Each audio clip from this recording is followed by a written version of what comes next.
तो बच्चों अगला चैप्टर हम लोग स्टार्ट करने जा रहे हैं, that is chapter number 13 of physics, Maharashtra state board, AC circuits. इस चैप्टर में बेसिकली जो हम इलेक्ट्रिकल सर्किट्स की बात करेंगे, इलेक्ट्रिकल सर्किट्स में, लेकिन जो हमारा सोर्स होगा, जो करंट होगा, वो अल्टरनेटिंग करंट होगा। इलेक्ट्रिकल सर्किट के रिगार्डिंग एक चैप्टर हम ऑलरेडी पढ़ चुके हैं, दैट इज करंट इलेक्ट्रिसिटी।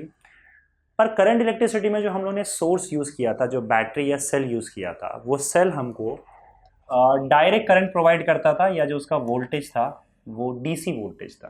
ठीक है, लेकिन ये जो डीसी वोल्टेज में क्या होता है कि आपका एक पॉजिटिव टर्मिनल, एक नेगेटिव टर्मिनल, और करंट जो है वो एक ही डायरेक्शन में भागते रहता है। मान लो इसके अक्रॉस हमने रेजिस्टेंस लगा दिया, तो करंट फिक्स है कि पॉजिटिव टू नेगेटिव टर्मिनल एक फिक्स वैल्यू है उसका, और कांस्टेंट वैल्यू और सेम डायरेक्शन में करंट कंटिन्यूसली फ्लो होता जाएगा। तो ये तो हम करंट इलेक्ट्रिसिटी में देख चुके हैं। लेकिन अब जो हमारे पास करंट आएगा वो एसी करंट आएगा। इस टॉपिक के अंदर या इस चैप्टर में हम लोग करंट, जिस करंट की बात करेंगे वो एसी करंट होगा, मतलब अल्टरनेटिंग करंट होगा। अल्टरनेटिंग करंट कैसे आएगा? अल्टरनेटिंग वोल्टेज से या अल्टरनेटिंग ईएमएफ से। मतलब एक ऐसा सोर्स जो हमारे पास, जो हमें अल्टरनेटिंग वोल्टेज प्रोवाइड करेगा। समझे? तो अब यहाँ पे देखो, जो अल्टरनेटिंग वोल्टेज वाला सोर्स होगा हमारा बच्चों, उसको हम लोग इस तरीके से नहीं बनाएंगे, बल्कि हम लोग इसको इस तरीके से बनाएंगे, ऐसे।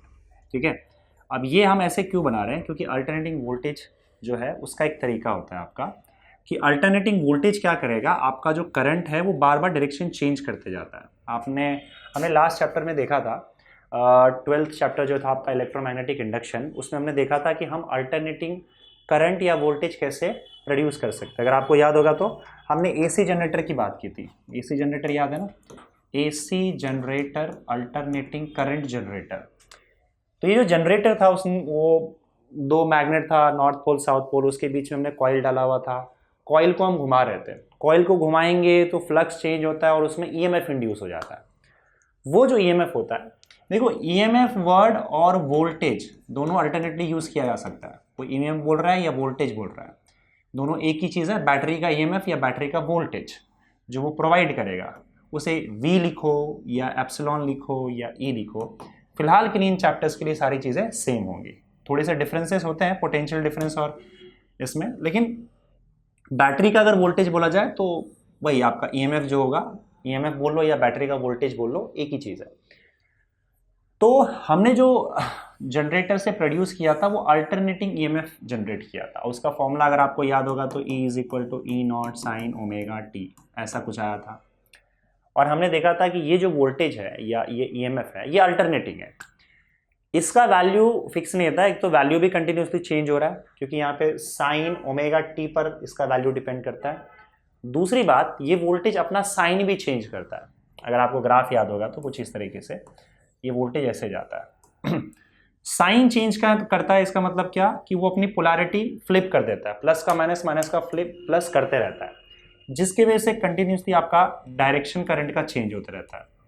तो अल्टरनेटिंग करंट जो है वो अपना डायरेक्शन बार बार चेंज करते रहता है, और वैल्यूज भी फिक्स नहीं होता, वैल्यूज भी कंटिन्यूसली उसका वैरी करते जा रहा है करंट का। तो इस तरह का करंट और इस तरह का वोल्टेज जो है, ये हम इस चैप्टर में देखेंगे। तो ये जो प्रोवाइड कर रहा है, जहाँ से हमको ये अल्टरनेटिंग वोल्टेज मिलेगा, उसको हम लोग सोर्स बोलते हैं। जैसे बैटरी बोलते हैं, यहाँ पे सोर्स बोलते हैं। ये सोर्स हमें अल्टरनेटिंग वोल्टेज प्रोवाइड करेगा। इसकी वजह से, मतलब ये आप बोल सकते हो कि ये जनरेटर, या जनरेटर से हमको ये वोल्टेज मिलेगा तो वो हमारा सोर्स हो जाएगा। यहाँ से हमें अल्टरनेटिंग वोल्टेज सप्लाई मिलेगा, जिसकी वजह से हमारे पास जो करंट आएगा सर्किट में, वो करंट भी अल्टरनेटिंग करंट ही होगा। और करंट भी कुछ इसी तरीके से होगा, वो कंटिन्यूसली चेंज होता जाएगा, वेरी करता जाएगा, और बार बार अपना डायरेक्शन चेंज करता जाएगा। जब भी ईएमएफ अपना साइन चेंज करेगा, करंट अपना डायरेक्शन चेंज कर लेगा। ठीक है, इस तरीके से चलता जाएगा। तो हम इस पूरे चैप्टर में इलेक्ट्रिकल सर्किट में, जो भी हमारे पास इलेक्ट्रिकल सर्किट होगा, उसमें अल्टरनेटिंग करंट होगा और अल्टरनेटिंग वोल्टेज होगा, और उसके बाद इन सारे इलेक्ट्रिकल सर्किट की क्या खासियत होगी, यही हम लोग इस चैप्टर में पढ़ने वाले हैं। अल्टरनेटिंग करंट को हम एसी बोल देते हैं। एसी इन जनरल हम भी यूज़ कर सकते हैं, मतलब अल्टरनेटिंग, जब एसी करंट बोलते हैं तो एक्चुअली में वो अल्टरनेटिंग करंट होता है। हम एसी वोल्टेज या एसी ईएमएफ भी बोल सकते हैं, इसका मतलब अल्टरनेटिंग ईएमएफ। समझे? तो इस चैप्टर में अल्टरनेटिंग करंट और अल्टरनेटिंग ईएमएफ के बारे में ही बात होगी। तो सबसे पहले हम बात करते हैं कि अगर मान लो हमारे पास जनरेटर होगा, एसी जनरेटर होगा, तो ये एसी जनरेटर क्या प्रोड्यूस करेगा बताओ? एसी जनरेटर प्रोड्यूस करेगा अल्टरनेटिंग ईएमएफ। ये हमें क्या देगा? Alternating EMF. और ये अल्टरनेटिंग ईएमएफ जो भी होगा हमारे पास ई, इसको हम ई लिख देते हैं, ये हमारा साइनोसॉइडल होता है। फिलहाल जो भी हम अल्टरनेटिंग ईएमएफ यूज कर रहे हैं, साइनोसॉइडल का मतलब है जो साइन के हिसाब से चेंज होता हो, मतलब साइन या कोसाइन के हिसाब से। साइन या कॉस अगर होता है किसी चीज़ में, या कोई भी चीज़ अगर साइन और कॉस के हिसाब से चेंज होता है, तो हम बोलते हैं कि वो साइनोसॉइडल है। इवन कॉस के हिसाब से भी चेंज होगा तो भी हम उसको साइनोसॉइडल ही बोलते हैं। तो हमें पता है कि फिलहाल जो हमारे पास अल्टरनेटिंग ईएमएफ ई आ रहा है, उसका वैल्यू क्या होता है? ई नॉट साइन ओमेगा टी। ये हम एसी जनरेटर के केस में देख चुके हैं। तो आप देखो कि आपका जो ईएमएफ है वो कंटिन्यूसली चेंज हो रहा है टाइम के साथ, उसका वैल्यू चेंज हो रहा है।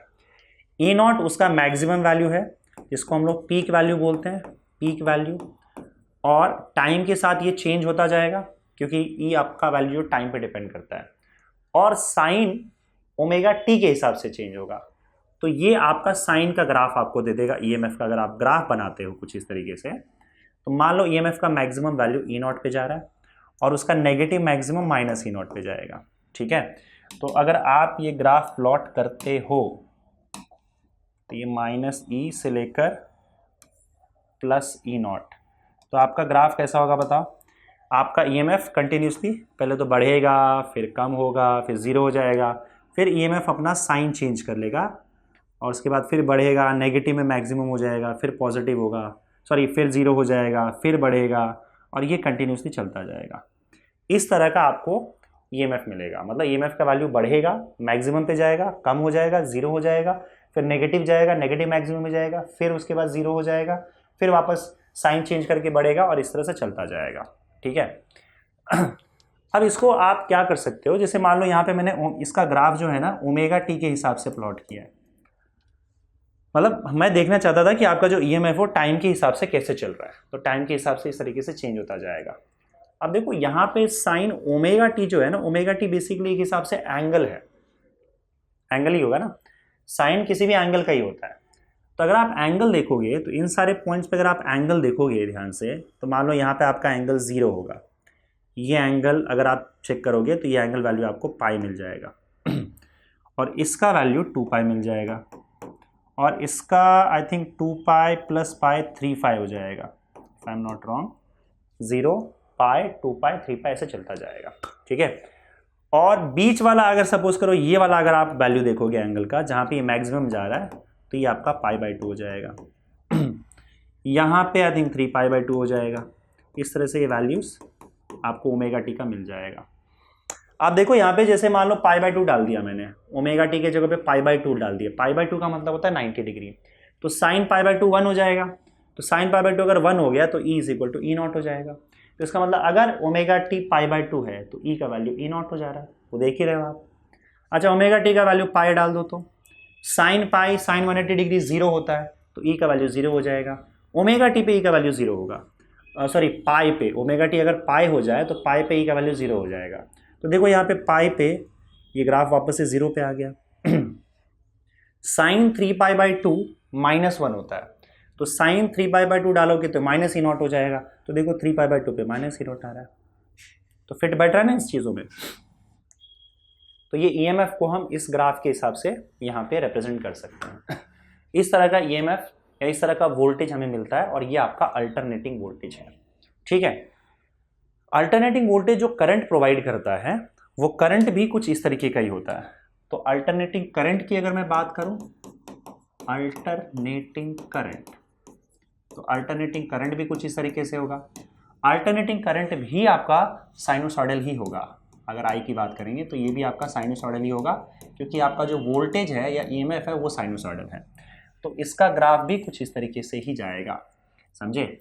अब इसका ग्राफ का स्टार्टिंग पॉइंट अलग अलग सर्किट में या अलग अलग डिवाइस के लिए अलग अलग हो सकता है, समझे, लेकिन ग्राफ का नेचर वैसे ही होगा। साइनोसॉइडल होगा, ग्राफ का नेचर ही वैसा होगा। तो फिलहाल मैं यहाँ पे इसको भी इस तरीके से ही बना रहा हूँ कि करंट का वैल्यू भी बढ़ेगा कम होगा, बढ़ेगा कम होगा। इसका भी एक मैक्सिमम वैल्यू होगा, इस मैक्सिमम वैल्यू को हम आई नॉट लिखेंगे, और जो मिनिमम वैल्यू होगा उसको हम माइनस आई नॉट लिखेंगे। ठीक है, ये ग्राफ का स्टार्टिंग पॉइंट अलग अलग हो सकता है ग्राफ यहाँ से स्टार्ट हो, मैंने जीरो से स्टार्ट किया, बहुत से केसेस में हो सकता है कि वो यहाँ से स्टार्ट हो या फिर यहाँ से स्टार्ट हो, वो डिपेंड करता है कि आपका डिवाइस कैसा है, किस डिवाइस के अक्रॉस आपने ये अल्टरनेटिंग वोल्टेज लगा रखा है, वो हम देखेंगे आगे, आपको पता चल जाएगा। और इसका जो इक्वेशन बनेगा वो बनेगा कुछ इस तरह से, I is equal to I not sine omega T, और depending on which device you are using, कौन सा आप इलेक्ट्रिकल सर्किट में कंपोनेंट यूज कर रहे हो, क्या यूज कर रहे हो, उसके हिसाब से यहाँ पे एक और चीज ऐड हो जाएगा प्लस फाइव। अब कुछ लोग इसको फाइव लिखेंगे, कुछ अल्फा लिखेंगे, ठीक है, तो ये चीज यहाँ पे ऐड हो जाएगा। यहाँ पे इस फाइव का वैल्यू अलग अलग सर्किट में अलग अलग होता है, ये हम आगे जाके चेक करेंगे। ठीक है, ओवरऑल बात ये है आपका कि आपका जो करंट है वो भी इसी तरीके से वेरी कर रहा है जिस तरीके से आपका ईएमएफ वेरी कर रहा है, साइनोसॉइडली वेरी कर रहा है। इसमें भी करंट देखो क्या हो रहा है, करंट का वैल्यू मान लो आपने रेजिस्टेंस के अक्रॉस लगा, सबसे सिंपल आपके पास अगर कोई कंपोनेंट है तो मान लो रेजिस्टेंस है, तो रेजिस्टेंस के अक्रॉस आपने क्या किया, एक एसी सोर्स लगा दिया। ठीक है, E is equal to E not sine omega T. अब इसके अंदर जो करंट है, करंट फ्लो हो रहा है। अब ये करंट देखो क्या होगा पहले मान लो इस डायरेक्शन में करंट फ्लो हो रहा है, तो करंट इस डायरेक्शन में फ्लो होता जाएगा और करंट का वैल्यू मैक्सिमम होगा पहले इस डायरेक्शन में। मैक्सिमम होने के बाद फिर इसी डायरेक्शन में करंट जो है, डायरेक्शन सेम होगा, उसका वैल्यू कम भी होने लगेगा। कम होने के बाद एक पॉइंट ऑफ टाइम के बाद इस सर्किट में करंट जीरो हो जाएगा, यहाँ की बात कर रहा हूँ। जीरो होने के बाद करंट का डायरेक्शन बदल जाएगा। अल्टरनेटिंग करंट देखो किस तरह से होता है, अब करंट यहाँ जा रहा था तो अब करंट यहाँ जाना चालू कर देगा, इसके बाद यहाँ पे, इसके बाद जब करंट उल्टे डायरेक्शन में जाना चालू कर देगा तो फिर धीरे धीरे जीरो से उसका वैल्यू बढ़ेगा और उल्टे डायरेक्शन में भी मैक्सिमम वैल्यू पे जाएगा, और मैक्सिमम वैल्यू जाने के बाद फिर करंट क्या होगा, उसी डायरेक्शन में कम भी होने लगेगा। कम होते होते फिर इस पॉइंट पे पहुंचेगा जब उसका वैल्यू फिर जीरो हो जाएगा। ठीक है, और इसके बाद फिर क्या होगा, फिर करंट उल्टे डायरेक्शन में फ्लो होना चालू हो जाएगा।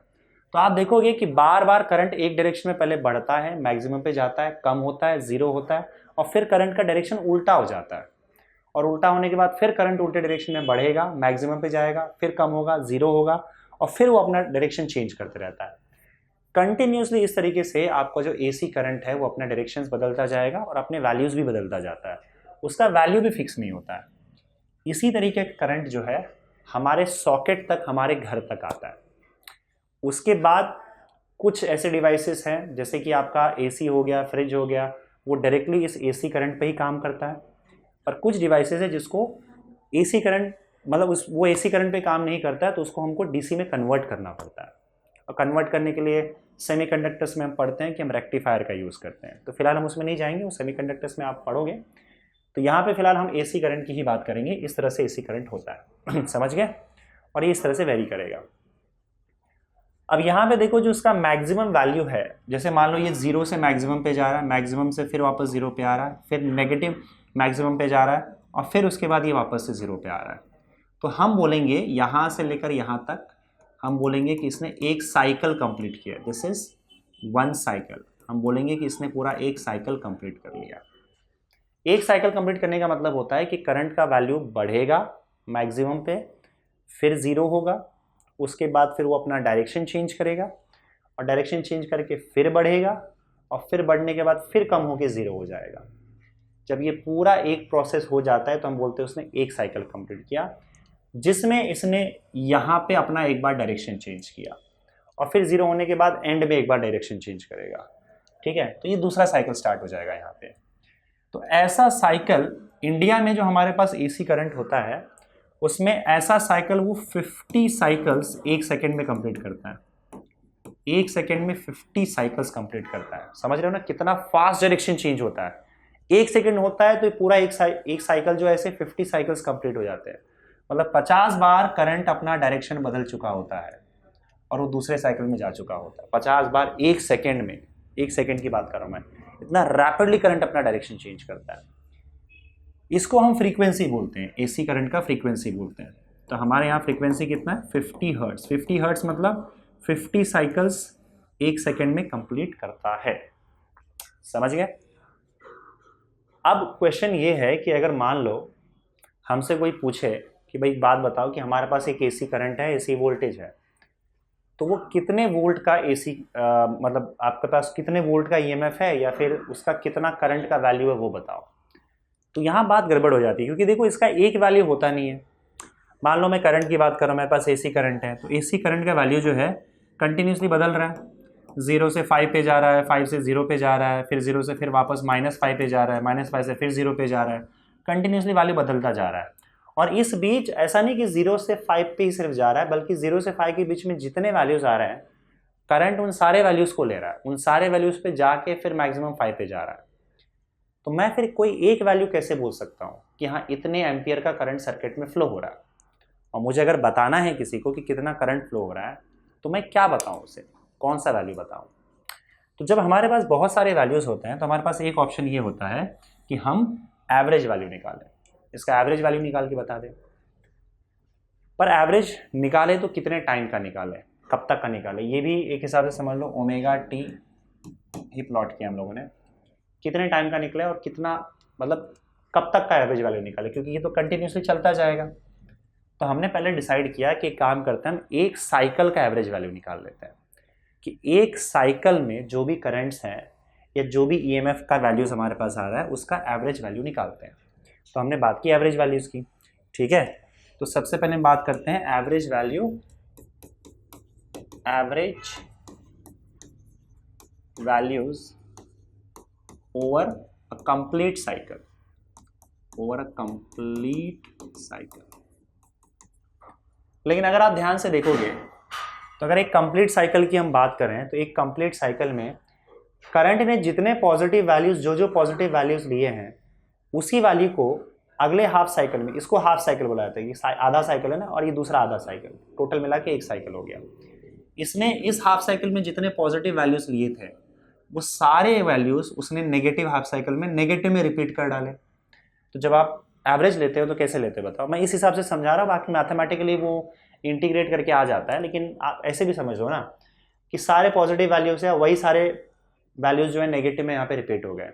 तो जब आप एवरेज लेते हो तो क्या करते हो, सारे वैल्यूज को ऐड करते हो और ऐड करने के बाद उसी नंबर से डिवाइड कर देते हो। एवरेज वैल्यू लेना आता है ना, तो ये सारे पॉजिटिव वैल्यूज ये सारे नेगेटिव वैल्यूज जैसे ही आप ऐड करोगे 0 आ जाएगा। तो एक कंप्लीट हाफ साइकिल में करंट का एवरेज वैल्यू, एसी करंट का एवरेज वैल्यू और इवन जो आपका एसी का जो ईएमएफ है उसका एवरेज वैल्यू 0 आ जा रहा है, ठीक है। तो आपका हम यहाँ पे लिख सकते हैं average values over a complete cycle. तो अल्टरनेटिंग करंट और अल्टरनेटिंग ईएमएफ का जो एवरेज वैल्यू होता है ओवर अ कंप्लीट साइकिल वो 0 होता है। एवरेज वैल्यू ओवर ईएमएफ का भी average value over a complete cycle 0 होगा, क्योंकि जितने नेगेटिव वैल्यूज है उस साइकिल में उतने पॉजिटिव वैल्यूज ऐड करने पर 0 आ जाएगा। अब ये तो बता नहीं पाएंगे, क्योंकि कोई भी अल्टरनेटिंग करंट अगर आप लोगे, साइनोसॉइडल अल्टरनेटिंग करंट लोगे, तो एक साइकिल का एवरेज वैल्यू तो 0 ही होगा, तो सब तो फिर 0 ही हो जाएगा। फिर हमने ये भी डिसाइड किया एक काम करते हैं, हम एवरेज वैल्यूज पूरे एक कंप्लीट साइकिल में ना लेकर हाफ साइकिल में लेते हैं। हाफ साइकिल का एवरेज वैल्यू 0 नहीं आएगा, ठीक है। तो यहाँ पे एवरेज वैल्यू के लिए एक काम करना, हम साइन थीटा की बात कर लेते हैं। अगर साइन थीटा की बात करें तो साइन थीटा का एवरेज वैल्यू जो होता है, साइन थीटा का एवरेज वैल्यू 0 होता है over a complete cycle, over a complete cycle. एक कंप्लीट साइकिल के लिए साइन थीटा का एवरेज वैल्यू 0 हो जाएगा। इसीलिए थीटा मतलब जो भी एंगल होगा, जैसे यहाँ पे थीटा की हम बात करें तो पूरा ओमेगा टी थीटा हो जाएगा। यहाँ करंट की हम थीटा की बात करो तो ओमेगा टी प्लस फाई जो भी आपको दिख रहा है, ये फाई के वैल्यूज आपको बाद में पता चलेगा, अलग अलग चीज़ के लिए अलग अलग होता है। किसी के लिए π/2 होगा, किसी के लिए -π/2 होगा, बेसिकली एंगल ही होता है ये, वो आगे हम देख लेंगे। फिलहाल यहाँ पे आप एक काम करो, ये पूरा जैसे मान लो ये है ना, ये पूरा एंगल हो गया, इसी को मैं थीटा बोल दे रहा हूँ। तो साइन थीटा का पूरे एक साइकिल के लिए आपका जो एवरेज वैल्यू आता है वो 0 आता है। ये ब्रैकेट का मतलब होता है मैं एवरेज वैल्यू, दिस इज, ये जो ब्रैकेट हम बना रहे हैं ना, this is average value, average value of sine theta, ठीक है। तो हमने क्या किया, हमने सोचा कि चलो एक काम करते हैं, हम लोग आधे साइकिल के लिए एवरेज वैल्यू निकाल लेते हैं। So now will be talking about average values over average values over half cycle. तो हमने हाफ साइकिल की बात की। अगर मैं हाफ साइकिल की एवरेज वैल्यू की बात करूं तो साइन थीटा का जो एवरेज वैल्यू होता है over half cycle, over half cycle, तो वो आता है 2/π। 2/5 को सॉल्व करोगे तो मेरे हिसाब से शायद 0.637 आ जाता है। आप कैलकुलेट कर लो, मेरे हिसाब से तो यही आ रहा है, मैं चेक कर लेता हूँ। 0.637, हाँ 2/π का वैल्यू 3.14 डालोगे तो ये आ जाएगा। हाफ साइकिल के लिए साइन थीटा का जो एवरेज वैल्यू होता है वो 2/π या फिर 0.637 आएगा। तो अब मुझे एक बात बताओ कि एवरेज वैल्यू क्या आ जाएगा, ईएमएफ का एवरेज वैल्यू क्या आ जाएगा, बस 2/π मल्टीप्लाई कर दो। ई नॉट तो फिक्स रहेगा, बस इसी का एवरेज वैल्यू लेना है ना। तो एवरेज वैल्यू आपको 2/π से मल्टीप्लाई करना, और यहाँ पे भी करंट के लिए भी 2/π से मल्टीप्लाई कर देना है। तो अगर मैं यहाँ पे आई एवरेज की बात करूँ, करंट की एवरेज करंट की बात करूँ तो क्या हो जाएगा बताओ, 2/π है ना, तो आई नॉट 2/π या फिर 2I0/π, ये एवरेज वैल्यू होता है, और दैट इज इक्वल टू 2/π का वैल्यू 0.637 I0। तो पीक वैल्यू जो होता है उसको अगर आप 0.637 से मल्टीप्लाई करोगे या 2/π से मल्टीप्लाई करोगे तो आपको एवरेज वैल्यू मिल जाएगा हाफ साइकिल के लिए। याद रखना, कंप्लीट साइकिल के लिए एवरेज वैल्यू 0 होता है, ये हमने देखा है। हाफ साइकिल के लिए एवरेज वैल्यू आएगा करंट का, और ईएमएफ का जो एवरेज वैल्यू आएगा हाफ साइकिल के लिए वो 2/π into E not. Maximum value जो होता है उसको बस 2/π से मल्टीप्लाई कर देना या 0.637 से मल्टीप्लाई कर देना, हो गया। तो ये हो गया एवरेज वैल्यूज। कुछ लोगों ने क्या किया कि करंट या वोल्टेज का वैल्यू बताने के लिए एसी करंट या एसी वोल्टेज में एक और तरीका ढूंढ निकाला, और उसे हम बोलते हैं आरएमएस वैल्यू। ये तो एवरेज वैल्यू निकाला ही, उसके अलावा उन्होंने आरएमएस वैल्यू डिफाइन किया।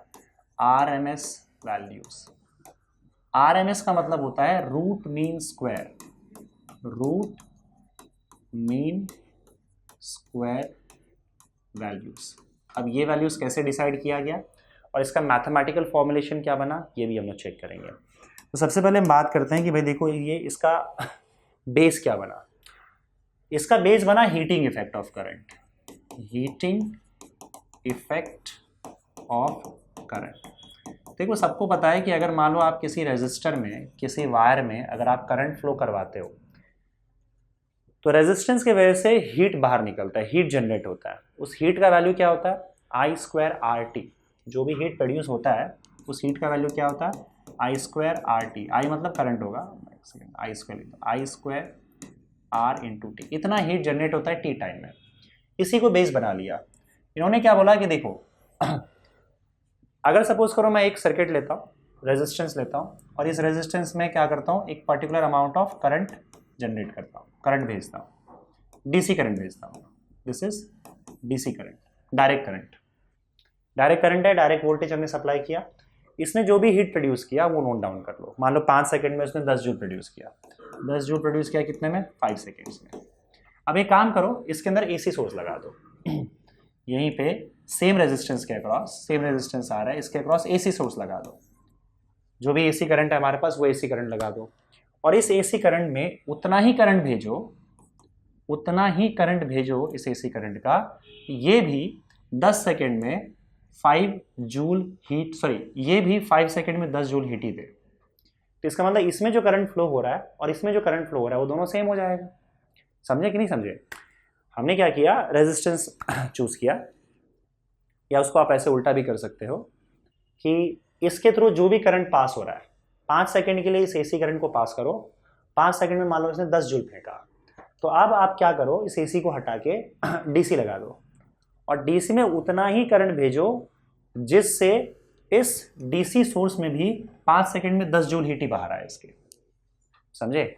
और उसके बाद आप क्या बोल सकते हो इस चीज़ में कि भाई इसमें जितना करंट फ्लो हो रहा है वो तो हमें पता नहीं है, क्योंकि करंट कंटिन्यूसली बार बार चेंज हो रहा है, ये एसी करंट है, पर इसका तो करंट फिक्स है, ये हमें पता है।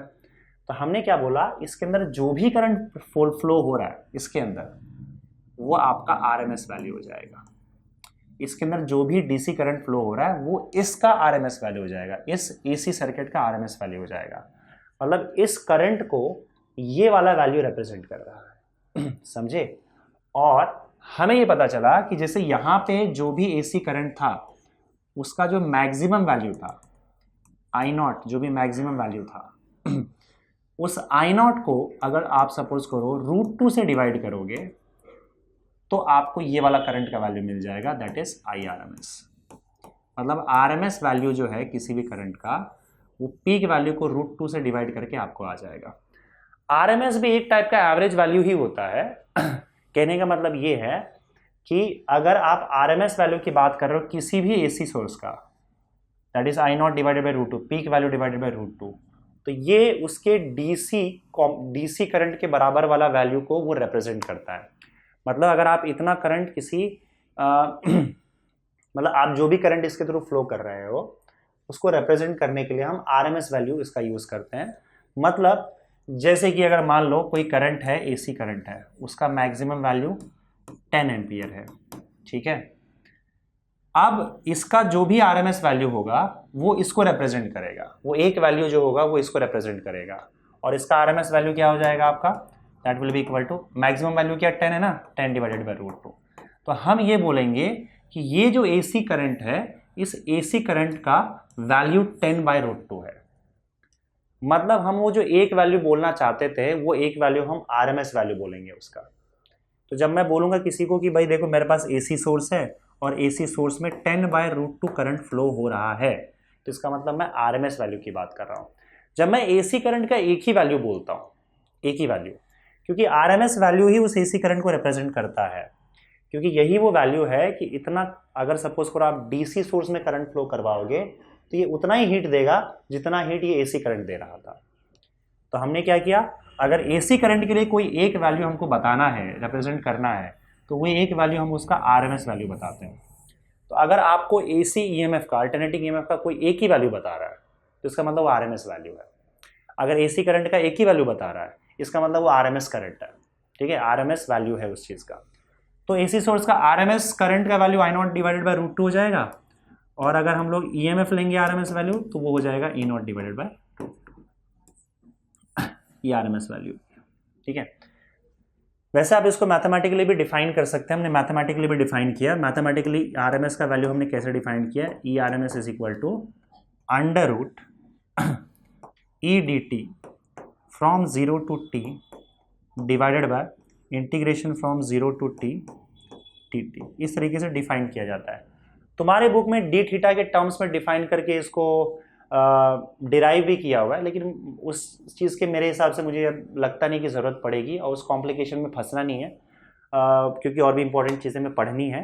तो ये डेफिनेशन है, इस डेफिनेशन को जब हम सॉल्व करते हैं, ये प्रॉपर डेफिनेशन है, वो थीटा के टर्म्स में उन्होंने अपने हिसाब से बना दिया है, वो भी सही है, कोई प्रॉब्लम नहीं है, लेकिन ये ज़्यादा बेटर डेफिनेशन है। तो डेफिनेशन पे जाओगे तो ये होगा, ई का वैल्यू जब आप यहाँ से उठा के डालोगे ना, कहाँ गया ई का वैल्यू यहाँ से E naught sine omega T, और इस पूरे इंटीग्रेशन को सॉल्व करोगे, मेरे हिसाब से इसकी उतनी खास ज़रूरत नहीं पड़ेगी, तो मैं इस चीज़ को उतना नहीं रहा, बस आपको कैसा ना कि ये दोनों फॉर्मूला पता होना चाहिए, RMS का वैल्यू, ERMS का वैल्यू, IRMS का फॉर्मूला पता होना चाहिए। इस डेरिवेशन की खास वैसे ज़रूरत नहीं पड़ेगी। तो इसको आप सॉल्व करोगे, जैसे ई का वैल्यू डाल दिया आपने E naught sine omega T, हाँ यहाँ पे ओमेगा जो है वो क्या है, एंगुलर फ्रीक्वेंसी, और ओमेगा का फॉर्मूला क्या होता है, 2π/t होता है। तो t का वैल्यू क्या हो जाएगा, t इज इक्वल टू 2π/ω, बस इतना याद रखो। तो ये तो हम पहले से पढ़ते आ रहे हैं। जो आपका टाइम पीरियड का मतलब क्या, एक साइकिल कंप्लीट करने के लिए जितना भी टाइम ले रहा है वो उसका टाइम पीरियड हो गया, ठीक है। और टाइम पीरियड और एंगुलर फ्रीक्वेंसी, और फ्रीक्वेंसी क्या होता है, जो फ्रीक्वेंसी होता है वो 1 टाइम पीरियड होता है। इन शॉर्ट जो भी फ्रीक्वेंसी है, जैसे 50 हर्ट्ज की फ्रीक्वेंसी है, तो आप क्या करोगे, अगर आपको टाइम पीरियड चाहिए तो 1/t और 1/f आ जाएगा। तो 1/f से आप क्या कर सकते हो, टाइम पीरियड निकाल सकते हैं। मतलब आपको टाइम पीरियड चाहिए तो आप 1/f, ये सारे वैल्यूज तो हम पहले से जानते हैं, हम ऑसिलेशंस में पढ़ चुके हैं, उसी तरह के वैल्यूज है। या आप एक और फॉर्मूला लिख लो, omega is equal to 2πf होता है। ये सारे वैल्यूज, ये सारे सारे के सारे फॉर्मूले जो हमने ऑसिलेशन में या फिर रोटेशनल डायनेमिक्स में पढ़ा है वो सेम चीज़ है, ठीक है। बस खाली ये AC सर्किट्स के लिए यूज़ हो रहा है। ये क्यों यूज़ हो रहा है, क्योंकि यहाँ पे भी साइकिल्स कंप्लीट हो रहा है ना। साइकिल्स कंप्लीट करने को आप ऑसिलेशन से जोड़ सकते हो। जैसे एक साइकिल कंप्लीट हुआ तो आप मान लो एक ऑसिलेशन कंप्लीट हो गया, तो अगर यहाँ पे ये एक साइकिल कंप्लीट होता है तो इसका मतलब यहाँ पे एक ऑसिलेशन कंप्लीट होगा। अगर इसने 2 साइकिल कंप्लीट किया तो 2 ऑसिलेशन कंप्लीट हो गया। ये जितना फास्ट साइकिल कंप्लीट करेगा उतना फास्ट ऑसिलेशन होगा। तो ऑसिलेशन के जितने भी टर्म्स हैं वो यहाँ पे यूज़ हो जाएंगे। तो यहाँ पे साइकिल कंप्लीट करने की फ्रीक्वेंसी 50 हर्ट्ज है, मतलब 1 सेकंड में 50 साइकिल्स कंप्लीट होता है। ऑसिलेशन में हमने देखा था कि 1 सेकंड में 50 ऑसिलेशंस होता है। तो वहाँ पे भी हमने एंगुलर फ्रीक्वेंसी ओमेगा पढ़ा था, omega is equal to 2 pi by T था। यहाँ पे भी omega is equal to 2 pi by T, omega is equal to 2 pi F, frequency is equal to 1 upon time period होता है, time period is equal to 1 upon frequency होता है। ये सारे के सारे फॉर्मूले यहाँ पे भी वैलिड हो गए, ठीक है। ये हमने लिख दिया यहाँ पे, और ये हमारा इसका डेफिनेशन। तो जब आप ई का वैल्यू डालोगे ई नॉट साइन ओमेगा टी और इंटीग्रेशन परफॉर्म करोगे, अब एक बार देख लेना टेक्स्ट बुक में अगर आपको चाहिए तो, और यहाँ पे आप with respect to D T अगर उसको इंटीग्रेट करोगे, बुक में एक्चुअली थीटा के टर्म्स पे देके रखा हुआ है। उन्होंने क्या कर दिया ना, ये जो पूरा का पूरा ओमेगा टी है, इस ओमेगा टी को थीटा मान लिया और उसके हिसाब से फिर डिफाइन किया है, उसके हिसाब से यहाँ पे इस ERMS को डिफाइन किया है। पर ये प्रॉपर डेफिनेशन जो होता है वो ये होता है, तो उसका वैल्यू आपको मिल जाएगा। तो आपको मेरे हिसाब से ज़रूरत नहीं है, आप बस ये फॉर्मूला याद रखो EIRMS का और IRMS का, I naught by root 2 E naught by root 2। तो ये एक्चुअली आपके AC करंट या AC EMF जो होता है उसको रिप्रेजेंट करता है। तो कोई अगर AC करंट का एक वैल्यू बोल रहा है, मतलब RMS वैल्यू बोल रहा है, कोई अगर अल्टरनेटिंग वोल्टेज या अल्टरनेटिंग EMF का एक वैल्यू आपसे कह रहा है, तो ये कह रहा है कि वो ERMS की ही बात करेगा, वो RMS वैल्यू की ही बात करेगा। दूसरी बात, जब आप वोल्ट मीटर लगा के किसी AC सर्किट में जब आप कोई वोल्ट मीटर लगा दोगे तो वो वोल्टेज मेजर करता है, और वो जो वोल्टेज मेजर करता है वो एक्चुअली में RMS वैल्यू ही मेजर करता है, समझे। और अगर मान लो किसी वायर के थ्रू AC करंट फ्लो हो रहा है, उसमें आपने जाके एमीटर लगा दिया, तो एमीटर भी हमेशा RMS वैल्यू ही मेजर करता है। तो जो मेजरमेंट किया जाता है वो RMS वैल्यू ही मेजर किया जाता है। मतलब AC करंट और AC वोल्टेज को मेजर करने के लिए हम जो वोल्ट मीटर और एमीटर बनाते हैं वो एक्चुअली में AC करंट का या अल्टरनेटिंग वोल्टेज का RMS वैल्यू ही मेजर करता है। समझ गए चीज़, ठीक है। तो ये आपका इंट्रोडक्शन था इस वाले पार्ट में, और उसके बाद हम आगे बढ़ेंगे और बात करेंगे, इस चैप्टर को आगे बढ़ाएंगे कि किस तरीके से अब इन RMS वैल्यूज़ और इलेक्ट्रिकल सर्किट को हम इसके थ्रू समझ सकते हैं और पढ़ सकते हैं। ओके, आगे बढ़ते हैं बच्चों, बात करते हैं यहाँ पे फेजर डायग्राम के बारे में या फेजर के बारे में। फेजर क्या होता है? देखो, फेजर एक रोटेटिंग वेक्टर होता है। कैसे होता है और क्या होता है मैं आपको बताता हूँ अभी फिलहाल। फेजर क्या होता है? एक रोटेटिंग वेक्टर होता है जो कि कोई भी एक ऐसी क्वांटिटी को रिप्रेजेंट करता है जो क्वांटिटी साइनोसॉइडली चेंज हो, यानी कि साइन पे डिपेंड करता हो। तो यहाँ पे अभी हमने देखा कि साइन पे डिपेंड करने वाले दो क्वांटिटीज़ हैं हमारे पास, एक तो अल्टरनेटिंग EMF है और दूसरा अल्टरनेटिंग करंट है। तो हम ये दोनों अल्टरनेटिंग EMF और अल्टरनेटिंग करंट को एक रोटेटिंग वेक्टर के टर्म्स में रिप्रेजेंट कर सकते हैं। इसको हम वेक्टर बना सकते हैं। कोई भी ऐसी क्वांटिटी जो साइन पे डिपेंड करता है या कॉस पे डिपेंड करता है उसको साइनोसॉइडल बोलते हैं हम लोग। कोई भी अगर ऐसी क्वांटिटी है जो साइन पे डिपेंड करता हो या कॉस पे डिपेंड करता हो तो हम उसे वेक्टर बना सकते हैं। ये तरीका है मतलब डील करने का। उसको हम वेक्टर की तरह ट्रीट कर सकते हैं, उसको वेक्टर बना सकते हैं और उसके बाद उसको स्पेस में रोटेट कर सकते हैं और रोटेट करके हम उसके जो वैल्यूज़ है, इंस्टेंट वैल्यूज़ है, उसका क्या वैल्यू है उसको दिखा सकते हैं। तो मैं एक एग्जांपल दे रहा हूँ। जैसे अगर मान लो हमारे पास करंट I है, ठीक है, इन्होंने जिसका एग्जांपल दिया, चलो ठीक है। तो हमारे पास अगर मान लो सपोज करो करंट I है और I का वैल्यू क्या, I is equal to I naught sine omega T. तो हमें पता है कि भाई जो आपका करंट है वो साइन पे डिपेंड कर रहा है, साइनोसॉइडल है। तो हम इस करंट को वेक्टर की तरह ट्रीट कर सकते हैं और इसका बनाएंगे हम लोग फेजर। जब आप इसको डायग्राम बनाते हो, इस फेजर का डायग्राम बना देते हो तो हम उसको फेजर डायग्राम बोलते हैं। तो अब इस करंट का अगर हम सपोज करो फेजर डायग्राम बनाए, मतलब रोटेटिंग वेक्टर का अगर आप उसको डायग्राम में प्लॉट करते हो तो उसको फेजर डायग्राम बोल देते हैं। तो अगर हम इसका फेजर डायग्राम बनाए तो कैसे बनाएंगे, ये देखो, ये आपका एक्स एक्सिस वाई एक्सिस बना दिया और हम यहाँ पे रोटेटिंग वेक्टर बनाएंगे। तो इसमें आपको ये फेजर बनाने के लिए दो चीज़ों का ध्यान रखना होगा। जो आप वेक्टर बनाओगे उस वेक्टर का जो मैग्नीट्यूड होगा वो इस करंट का मैक्सिमम या जिसका भी आप फेजर बना रहे हो उसका आप मैक्सिमम वैल्यू देखो क्या जा रहा है। मैक्सिमम वैल्यू I नॉट जा रहा है। जितना मैक्सिमम वैल्यू जा रहा है उतना ही बड़ा मैग्नीट्यूड का आप वेक्टर बनाओगे। तो अगर मैं यहाँ पे करंट का वेक्टर बनाता हूँ तो उसका जो लेंथ होगा वो आई नॉट के इक्वल होगा, इसका लेंथ आई नॉट के इक्वल होगा, which is its maximum value. जिसका भी मैं फेजर बना रहा हूँ उसका मैक्सिमम वैल्यू क्या है, आई नॉट है, तो आई नॉट लेंथ का मैं एक वेक्टर बना दूंगा और उसका एक्स एक्सिस से कितना एंगल बनाऊंगा, उतना ही एंगल बनाऊंगा जितना साइन के अंदर ये एंगल दिख रहा है आपको, ओमेगा टी दिख रहा है, तो ओमेगा टी इतना एंगल में बना दूंगा और ये आपका रोटेटिंग वेक्टर तैयार हो गया। समझ गए? अब अगर आप ध्यान से देखोगे ये रोटेटिंग वेक्टर को, तो इस रोटेटिंग वेक्टर का आप दो कंपोनेंट बना सकते हो। याद है ना कंपोनेंट कैसे लेते हैं, ये एंगल है आपका, तो टिप से एक परपेंडिकुलर ड्रॉ करो एक्स एक्सिस पे, टिप से एक परपेंडिकुलर ड्रॉ करो वाई एक्सिस पे, और आप इसका दोनों कंपोनेंट बना लो। तो इसका एक कंपोनेंट तो आपका एक्स एक्सिस के लॉन्ग आ जाएगा, this and this will be, देखो थीटा के साथ अगर कंपोनेंट है तो उसमें क्या आ जाता है, कॉस थीटा आ जाता है, तो ये हो जाएगा आपका I not sine omega T.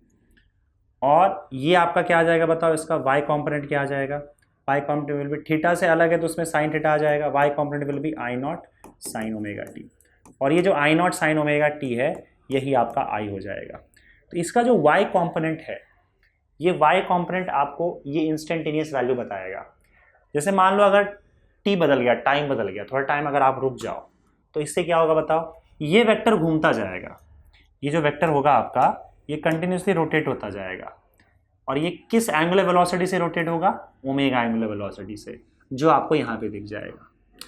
तो कोई भी क्वांटिटी अगर साइन के हिसाब से चेंज हो रहा है, साइनोसॉइडल है, तो हम उसका जो मैक्सिमम वैल्यू है उसने लेंथ का वेक्टर बना देते हैं, और यहाँ पे देखो उसको हम घुमाते हैं, ये घूमेगा, रोटेट करेगा, तो ये एंगुलर वेलोसिटी ओमेगा से रोटेट करता चला जाएगा। कुछ टाइम के बाद बताओ क्या होगा, अगर मैं इसको यहाँ पे ड्रॉ करूँ तो, इसको मैं फिर से ड्रॉ कर देता हूँ, रीड्रॉ कर दे रहा हूँ। इसका जो हमेशा y एक्सिस का कंपोनेंट होगा ना, ये आपको करंट का उस टाइम का वैल्यू बताएगा, इंस्टेंट वैल्यू बताएगा, इंस्टेंटेनियस वैल्यू बताएगा। तो मैं इसको फिर से ड्रॉ करके आपको एक्सप्लेन कर देता हूँ अच्छे से, कि जैसे मान लो आपका करंट है और करंट किस तरीके से वैल्यू चेंज हो रहा है करंट का, वो हम देखते हैं। तो ये आपका पॉइंटिंग वेक्टर हो गया, पॉइंटिंग वेक्टर बोल रहा हूँ सॉरी मैं, फेजर डायग्राम वाला ये वेक्टर हो गया, अरे यार ये आई नॉट हो गया, ठीक है। और अब क्योंकि हमको पता है कि हमारा जो करंट का वैल्यू है, इंस्टेंटेनियस करंट का वैल्यू है, वो हमें इसके y कंपोनेंट से ही मिलेगा, तो हम इसका x कंपोनेंट नहीं बनाते, हम सिर्फ इसका y कंपोनेंट बनाते हैं। तो मान लो आपने इसका y कंपोनेंट यहाँ पे ड्रॉ किया और ये आपको इतना कुछ आया, ये एंगल आपका ओमेगा टी है, ये एंगल ओमेगा टी है, और आपको फिलहाल यहाँ पे इतना करंट मिल रहा है, ठीक है। कुछ टाइम के बाद क्या होगा बताओ, ये करंट, ये I not sine omega T आपको मिल रहा है, इतना करंट आपके पास फिलहाल के लिए है, ये सर्किट में इतना करंट है आपके पास, और ये अब तो रोटेट होता जाएगा, घूमता जाएगा। कुछ टाइम के बाद क्या होगा बताओ, ये जो आपका वेक्टर है, ये जो फेजर है, ये फेजर आपका यहाँ आ जाएगा, देखो इसका लेंथ ये इस तरीके से रोटेट होगा तो यहाँ आ जाएगा, ये घूमता जाएगा इस सर्कल में, इस तरह से रोटेट होता जाएगा, यहाँ आ जाएगा। यहाँ आने के बाद आप क्लियरली देख सकते हो कि आपका जो करंट है, करंट का वैल्यू अब बढ़ चुका है, करंट का वैल्यू अब यहाँ आ चुका है। एक सेकेंड, यस। उसके बाद अगर सपोज करो और इसको आप रोटेट करते चले जाओगे तो क्या होगा, ये कुछ टाइम के बाद यहाँ आ जाएगा, तो आप देखो करंट का वैल्यू मैक्सिमम जा चुका है। फिर क्या होगा बताओ, फिर आप ये रोटेटिंग वेक्टर यहाँ आ जाएगा, तो आप देखो अब करंट का वैल्यू फिर क्या हुआ, कम हो गया, बस देखो यहाँ पे आ गया। फिर आपका जो वेक्टर है घूमते घूमते यहाँ आ जाएगा, तो करंट का वैल्यू क्या होगा बताओ, करंट का वैल्यू फिर कम हो गया, इतने पे आ गया। फिर आपका रोटेटिंग वेक्टर जो है वो यहाँ आ जाएगा मान लो, और इस बार करंट का वैल्यू 0 हो चुका है, ठीक है, क्योंकि अब यहाँ से अगर ड्रॉ करोगे तो आप यहाँ पे आ जाओगे। तो हुआ क्या, देखो आपका करंट का वैल्यू यहाँ से स्टार्ट हुआ था, मान लो करंट का वैल्यू पहले बढ़ा, उसके बाद फिर धीरे धीरे कम होकर 0 हो गया। अब ये वेक्टर घूमता जाएगा, अब वेक्टर क्या कहाँ आएगा बताओ, सर्कल में, तो कंटिन्यूसली घूमता ही जाएगा ना ऐसे। तो अब ये वेक्टर यहाँ आएगा, फिर यहाँ आएगा, फिर यहाँ आएगा, फिर यहाँ आएगा, और ऐसे ये वेक्टर रोटेट होता जाएगा, यहाँ आएगा, फिर यहाँ आएगा। तो अब इसका करंट का वैल्यू अगर हम देखते जाए तो क्या होगा, करंट का वैल्यू 0 हो गया था, अब करंट का वैल्यू नेगेटिव में चला जाएगा, समझ रहे हो ना, क्योंकि y एक्सिस के नीचे आ चुका है करंट का वैल्यू, इतना करंट का वैल्यू होगा, और अब वो नेगेटिव में चला जाएगा। अब नेगेटिव में करंट का वैल्यू बढ़ेगा और बढ़ेगा और मैक्सिमम पे पहुंच जाएगा, देख रहे हो। अब फिर क्या होगा, करंट का वैल्यू नेगेटिव में फिर कम हो जाएगा, फिर कम हो जाएगा और फिर 0 हो जाएगा, समझे। अब फिर क्या होगा, अब फिर उसके बाद जो है आपका करंट का वैल्यू फिर पॉजिटिव हो जाएगा, फिर पॉजिटिव में बढ़ेगा बढ़ेगा बढ़ेगा, मैक्सिमम होगा और फिर क्या होगा बताओ, मैक्सिमम के बाद फिर करंट का वैल्यू कम होगा कम होगा, 0 होगा, फिर करंट अपना डायरेक्शन चेंज कर देगा, नेगेटिव आ जाएगा, फिर उसका वैल्यू कम होगा, मैक्सिमम पे जाएगा नेगेटिव में और फिर उसके बाद नेगेटिव में उसका वैल्यू धीरे धीरे कम होते होते 0 पे जाएगा और फिर वापस से पॉजिटिव होता जाएगा। इसका मतलब हम लोगों ने जो करंट का ये ग्राफ देखा है एग्जैक्टली इसी ग्राफ को वो फॉलो कर रहा है। करंट का वैल्यू बढ़ के आई नॉट मैक्सिमम हो जा रहा है, क्योंकि देखो इसका जो लेंथ है पॉइंटिंग इसका अपना वेक्टर का, वो लेंथ कितना है बताओ, जब यहाँ पे पहुँच जा रहा है तो ये पूरा का पूरा लेंथ कितना हो जा रहा है, आई नॉट हो जा रहा है। तो मैक्सिमम वैल्यू कहाँ तक जा रहा है करंट का, वाई एक्सिस पे आई नॉट, और यहाँ पे कितना जा रहा है माइनस आई नॉट। तो अगर आप करंट के वैल्यूज को साफ साफ देखो तो वो आई नॉट 0 माइनस आई नॉट, फिर वापस 0, फिर आई नॉट, फिर 0 माइनस आई नॉट, इनके बीच में जा रहा है और कंटिन्यूसली वैल्यूज जो है कम ज़्यादा होते जा रहा है। तो इसका मतलब जब पॉइंटिंग आपका जो फेजर डायग्राम है उसमें फेजर जब घूमते जाता है कंटिन्यूसली जब फेजर आपका घूमते जा रहा है तो वाई एक्सिस पे जो करंट का वैल्यू है वो आपका कंटिन्यूसली 0 से I not, 0 minus I not, 0 I not, इसके बीच में कंटिन्यूसली चेंज होता जा रहा है। तो एग्जैक्टली इस ग्राफ की जो वैल्यूज़ है उसी को यहाँ पे ये रिप्रेजेंट कर रहा है, ये फेजर आपका घूम घूम के। तो फेजर घूमता जाएगा ओमेगा से और उसका एक कंपोनेंट अगर आप वाई एक्सिस पे देखोगे तो आपको करंट का वैल्यू कंटिन्यूसली बताते जाएगा किस तरह से करंट का वैल्यू आपके एसी करंट में चेंज होता जा रहा है। ठीक है, समझ गए। तो हमें जो एंगल देखने को मिलता है वो यही एंगल देखने को मिलता है, क्या एंगल बढ़ रहा है टाइम के साथ साथ, तो आपका जो वैल्यू है करंट का वो भी चेंज होता जाएगा। ये हो गया करंट का। एग्जैक्टली इसी तरीके से आपका जो ईएमएफ है उसका भी फेजर डायग्राम काम करता है। तो ईएमएफ का भी हम वैसे ही बना सकते हैं। अगर हमको ईएमएफ बनाना रहा तो मान लो हमने लिखा E is equal to E not sine omega T, तो मैक्सिमम वैल्यू क्या है, ई नॉट है। तो आप ई नॉट इतने लेंथ का एक वेक्टर बना लो, एक्स एक्सिस के साथ उसका ओमेगा टी एंगल बन रहा है, बस इसका भी 2 कंपोनेंट हो जाएगा, एक कंपोनेंट एक्स के अलॉन्ग और दूसरा कंपोनेंट वाई के अलॉन्ग। हम लेंगे वाई के अलॉन्ग ही, वाई के अलॉन्ग जो वैल्यू होगा वो क्या हो जाएगा, E not sine omega T, और यही इस ईएमएफ का हमको इंस्टेंटेनियस वैल्यू बताते जाएगा। इसमें भी देखो वेक्टर घूमता जाएगा, उस हिसाब से आपका ईएमएफ कम ज़्यादा होते जाएगा अगर आप वाई एक्सिस पे चेक करते हो तो। समझ गए। तो ये पूरी बात थी आपके फेजर की और फेजर डायग्राम की। तो अब ये समझ लेना कि हम यहाँ पे ईएमएफ और जो आपका करंट है, अल्टरनेटिंग ईएमएफ और अल्टरनेटिंग करंट, इसको हम एक वेक्टर की तरह से देख रहे हैं कि एक वेक्टर जो है वो रोटेट होता जा रहा है और उसका वैल्यू इस तरीके से चेंज होता जा रहा है। समझ गए। वो वेक्टर जो है वो एक्स एक्सिस के साथ ओमेगा टी एंगल बना रहा है।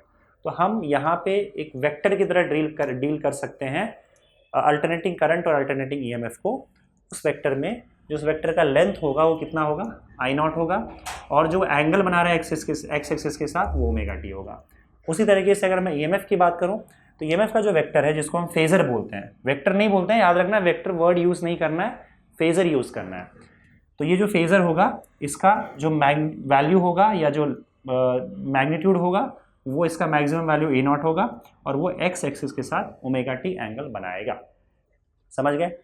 तो इसी तरीके का फेजर डायग्राम्स हम आगे बनाने वाले हैं अल्टरनेटिंग ईएमएफ और अल्टरनेटिंग करंट ई और आई के लिए अलग अलग केसेस में, जिसमें हम सबसे पहला केस आगे देखने जा रहे हैं। अब हम क्या करेंगे, जो हमारे पास अल्टरनेटिंग सोर्स है, एसी सोर्स है वोल्टेज का, वो अब फिलहाल हम अप्लाई करने जा रहे हैं सबसे पहले कंपोनेंट पे, दैट इज रेजिस्टर। मान लो हमारे पास सिर्फ एक रेजिस्टेंस है और तुमने रेजिस्टेंस के अक्रॉस एक अल्टरनेटिंग वोल्टेज सप्लाई कर दिया। मान लो यहाँ पे हम जो बात करेंगे एसी वोल्टेज यानी कि ईएमएफ अक्रॉस रेजिस्टेंस, या रेजिस्टर लिख दो, रेजिस्टर और उसका कुछ ना कुछ रेजिस्टेंस होगा। तो मान लो तुमने यहाँ पे लिया एक रेजिस्टेंस, इसके अक्रॉस तुमने लगा दिया एक एसी सोर्स। एसी सोर्स इसका मतलब इसका जो ईएमएफ होगा वो अल्टरनेटिंग होगा। अब वो हम फिक्स कर देते हैं कि जो भी अल्टरनेटिंग ईएमएफ लेंगे वो हम E is equal to E not sine omega T ही लेंगे, फिक्स है। E is equal to E not sine omega T अगर हमने EMF लगा दिया तो अब ये करंट प्रोवाइड करेगा। करंट का डायरेक्शन हम बनाते नहीं है क्योंकि हमें पता है कि अल्टरनेटिंग करंट है और अल्टरनेटिंग करंट बार बार अपना डायरेक्शन चेंज करते जाता है और बहुत रैपिडली चेंज करता है, तो हम करंट का डायरेक्शन यहाँ पे नहीं बनाते हैं, ठीक है। अब देखो पर इसके अंदर करंट आएगा क्या और करंट का क्या वैल्यू होगा। तो देखो ये EMF E है, मान लो इसके अंदर जो भी करंट आ रहा है वो I करंट आ रहा है और ये रेजिस्टर R है। तो अगर आप ओम्स लॉ यूज करोगे यहाँ पे तो ओम्स लॉ क्या होता है, V is equal to I R, पर V के बजाय हम यहाँ पे E ले रहे हैं तो E is equal to I R हो जाएगा। तो इसका मतलब I इज इक्वल टू क्या हो जाएगा, E बाय आर हो जाएगा। अब E का वैल्यू क्या है बताओ यहाँ पे, E naught sine omega T upon R। तो I will be equal to E naught by R into sine omega T. अब एक काम करो, E नॉट बाय आर को जो है ना वो आप I नॉट लिख दो, let I naught is equal to E naught by R. जो E नॉट बाय आर है ना उसको I नॉट लिख दो, तो इक्वेशन क्या बन जाएगा, therefore I is equal to I naught sine omega T. ये आपका करंट, इस तरह का करंट इसके अंदर फ्लो हो रहा है, I is equal to I naught sine omega T. यहाँ पे एक बात याद रखना, I नॉट जो है ये आपका मैक्सिमम वैल्यू जाएगा, क्योंकि साइन का मैक्सिमम वैल्यू जब 1 हो जाएगा तो आपका करंट का मैक्सिमम वैल्यू I नॉट तक पहुंचेगा। तो I naught is the maximum value of current, तो I naught is maximum value of current. और मैक्सिमम वैल्यू को हम हमेशा पीक वैल्यू बोलते हैं, क्या बोलते हैं, पीक वैल्यू, याद रखना वर्ड पीक वैल्यू। तो ये करंट का पीक वैल्यू यानी कि मैक्सिमम वैल्यू है, ठीक है। अब इक्वेशन ध्यान से देखो, तो हमारे पास करंट और उसके बाद हम क्या करेंगे, करंट और एक सेकेंड यार, हम हमेशा क्या करेंगे ना यहाँ पे करंट और EMF जो हम प्रोवाइड कर रहे हैं हमेशा उसका इक्वेशन लिखेंगे। तो हमारे पास EMF का इक्वेशन क्या था बताओ, जो हम सप्लाई कर रहे थे, E is equal to E not sine omega T, और करंट का इक्वेशन क्या बना हमारे पास, I is equal to I not sine omega T. तो आप देखोगे दोनों का नेचर सेम है, दोनों का एंगल सेम है। अब एंगल को हम यहाँ पे फेज बोलेंगे, और ये चीज़ हम ऑसिलेशन में भी पढ़ चुके हैं, ऑसिलेशन में भी आपको याद होगा कि जो एंगल वर्ड है उसको हम फेज बोलते थे, ठीक है। तो ये जो आपका फेज है या एंगल है, ये दोनों का फेज सेम है। अगर दोनों का फेज सेम है तो पहली चीज़ तो क्लियर है कि दोनों के बीच में कोई फेज डिफरेंस नहीं होगा। फेज डिफरेंस मतलब एंगल के बीच का डिफरेंस, तो एंगल के बीच का डिफरेंस 0 है, तो phase difference between current and EMF is 0। किस केस में, अगर हमारे पास रेजिस्टेंस होगा तो। अगर रेजिस्टेंस है तो जिस तरीके का हमारे पास EMF हमने प्रोवाइड किया था एग्जैक्टली उसी नेचर का, उसी तरीके से हमको करंट भी मिलता है, और दोनों का जो आप देखोगे कि एंगल या फेज है वो दोनों सेम है। फेज सेम है मतलब करंट और EMF के बीच में कोई फेज डिफरेंस नहीं है। फेज डिफरेंस ना होने का मतलब ये निकलता है कि दोनों का वैल्यू एक साथ मैक्सिमम जाएगा और एक साथ मिनिमम जाएगा। मतलब जिस समय करंट मैक्सिमम होगा उस समय आपका EMF भी मैक्सिमम होगा, जिस समय आपका EMF का वैल्यू 0 होगा उस समय आपका करंट भी 0 हो जाएगा, और ये आपको ग्राफ से पता चल जाएगा। तो अब उसके बाद हमारा काम रहता है हमेशा ग्राफ बनाने का। ग्राफ के बाद क्या करोगे, आप इसका फेजर डायग्राम भी बना सकते हो। तो फेजर डायग्राम, फेज डिफरेंस क्या है वो चेक कर लो पहले, फेजर डायग्राम बनाओगे और उसके बाद ग्राफ बनाओगे, ठीक है। ये 3 चीज़ें हम हमेशा बार बार रिपीट करने वाले हैं। तो सबसे पहले हम ग्राफ की बात कर लेते, चलो पहले हम बनाते हैं ग्राफ इसका। तो अगर ग्राफ देखोगे तो दोनों ग्राफ करंट और EMF का हम एक ही में बनाएंगे यहाँ पे। तो सबसे पहले ये देखो, करंट और EMF दोनों का ग्राफ एक में ही बनेगा। तो ये आपका ओमेगा टी, तो उन्होंने टी प्लॉट किया कि ओमेगा, अच्छा ओमेगा टी प्लॉट किया, तो हम भी ओमेगा टी प्लॉट करेंगे। यहाँ पे आप प्लॉट करोगे ओमेगा टी, और ये जो तुम्हारा वाई एक्सिस है, इस वाई एक्सिस पे करंट और EMF हम दोनों प्लॉट करेंगे। वाई एक्सिस पे हमारा करंट और EMF दोनों प्लॉट होगा, ठीक है। तो एक लाइन हम करंट के लिए बनाएंगे और एक लाइन हम लोग EMF के लिए बनाएंगे, जिससे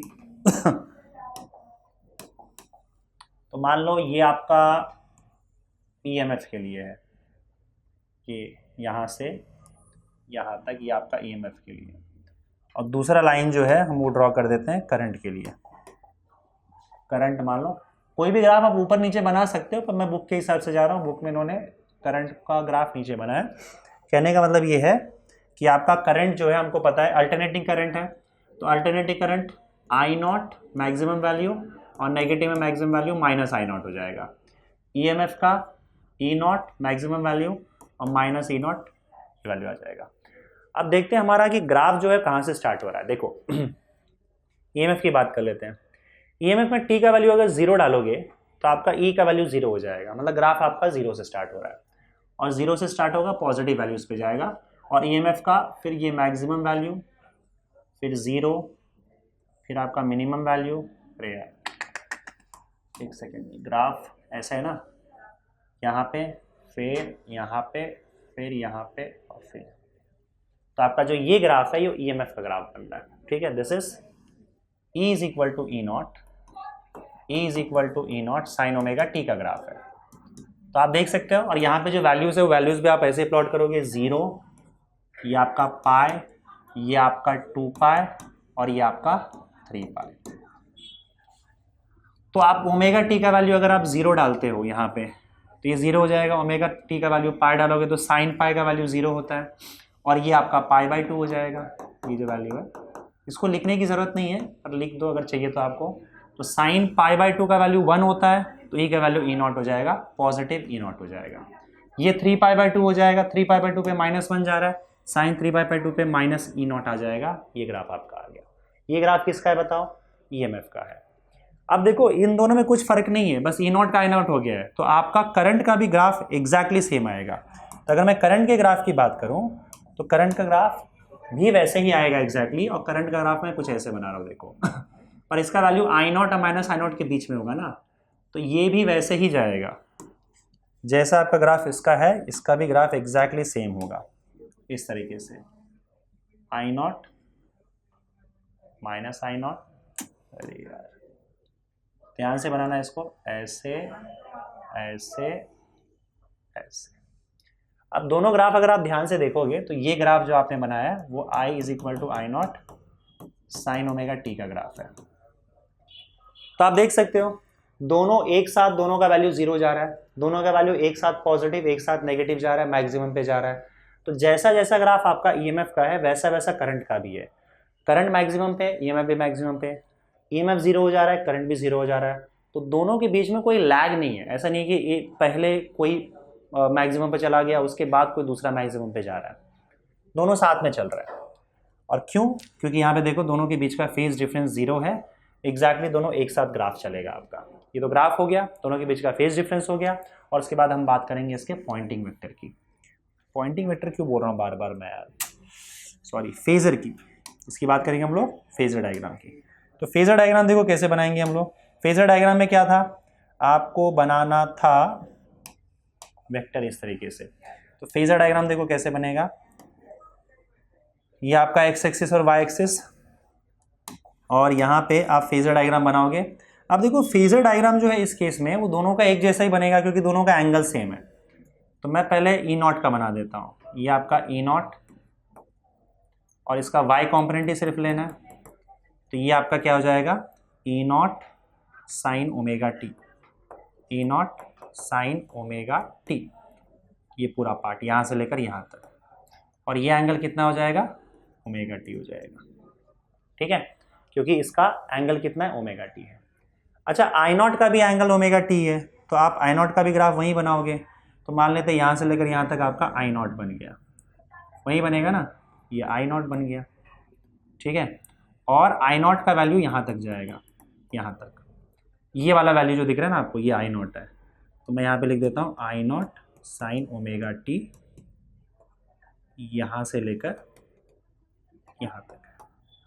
ठीक है, तो ये I not sine omega T हो गया और ये ई नॉट साइन ओमेगा टी है। ये आपका फेजर डायग्राम बन गया इसका। ठीक है, और इसमें एक चीज़ और आपको ऐड करना है कि इसमें अगर आप रेजिस्टेंस की बात करें, समझ में आ रहा है ना, कंफ्यूजन क्रिएट नहीं करना है इसमें। अगर मैं रेजिस्टेंस की बात कर रहा हूँ तो रेजिस्टेंस का फॉर्मूला क्या बनेगा, देखो ये फॉर्मूला दिख रहा है, I not is equal to E not upon R. इसको मैं आगे कंटिन्यू करता हूँ, I not is equal to E not upon R. तो यहाँ से आपको आर का वैल्यू मिल जाएगा, आर का वैल्यू क्या हो जाएगा, E not upon I not. देखो R is nothing but resistance. R क्या है? रेजिस्टेंस। तो रेजिस्टेंस का फॉर्मूला क्या होता है हमको पता है, R is equal to V upon I, हमेशा यही होता है, वोल्टेज डिवाइडेड बाय करंट।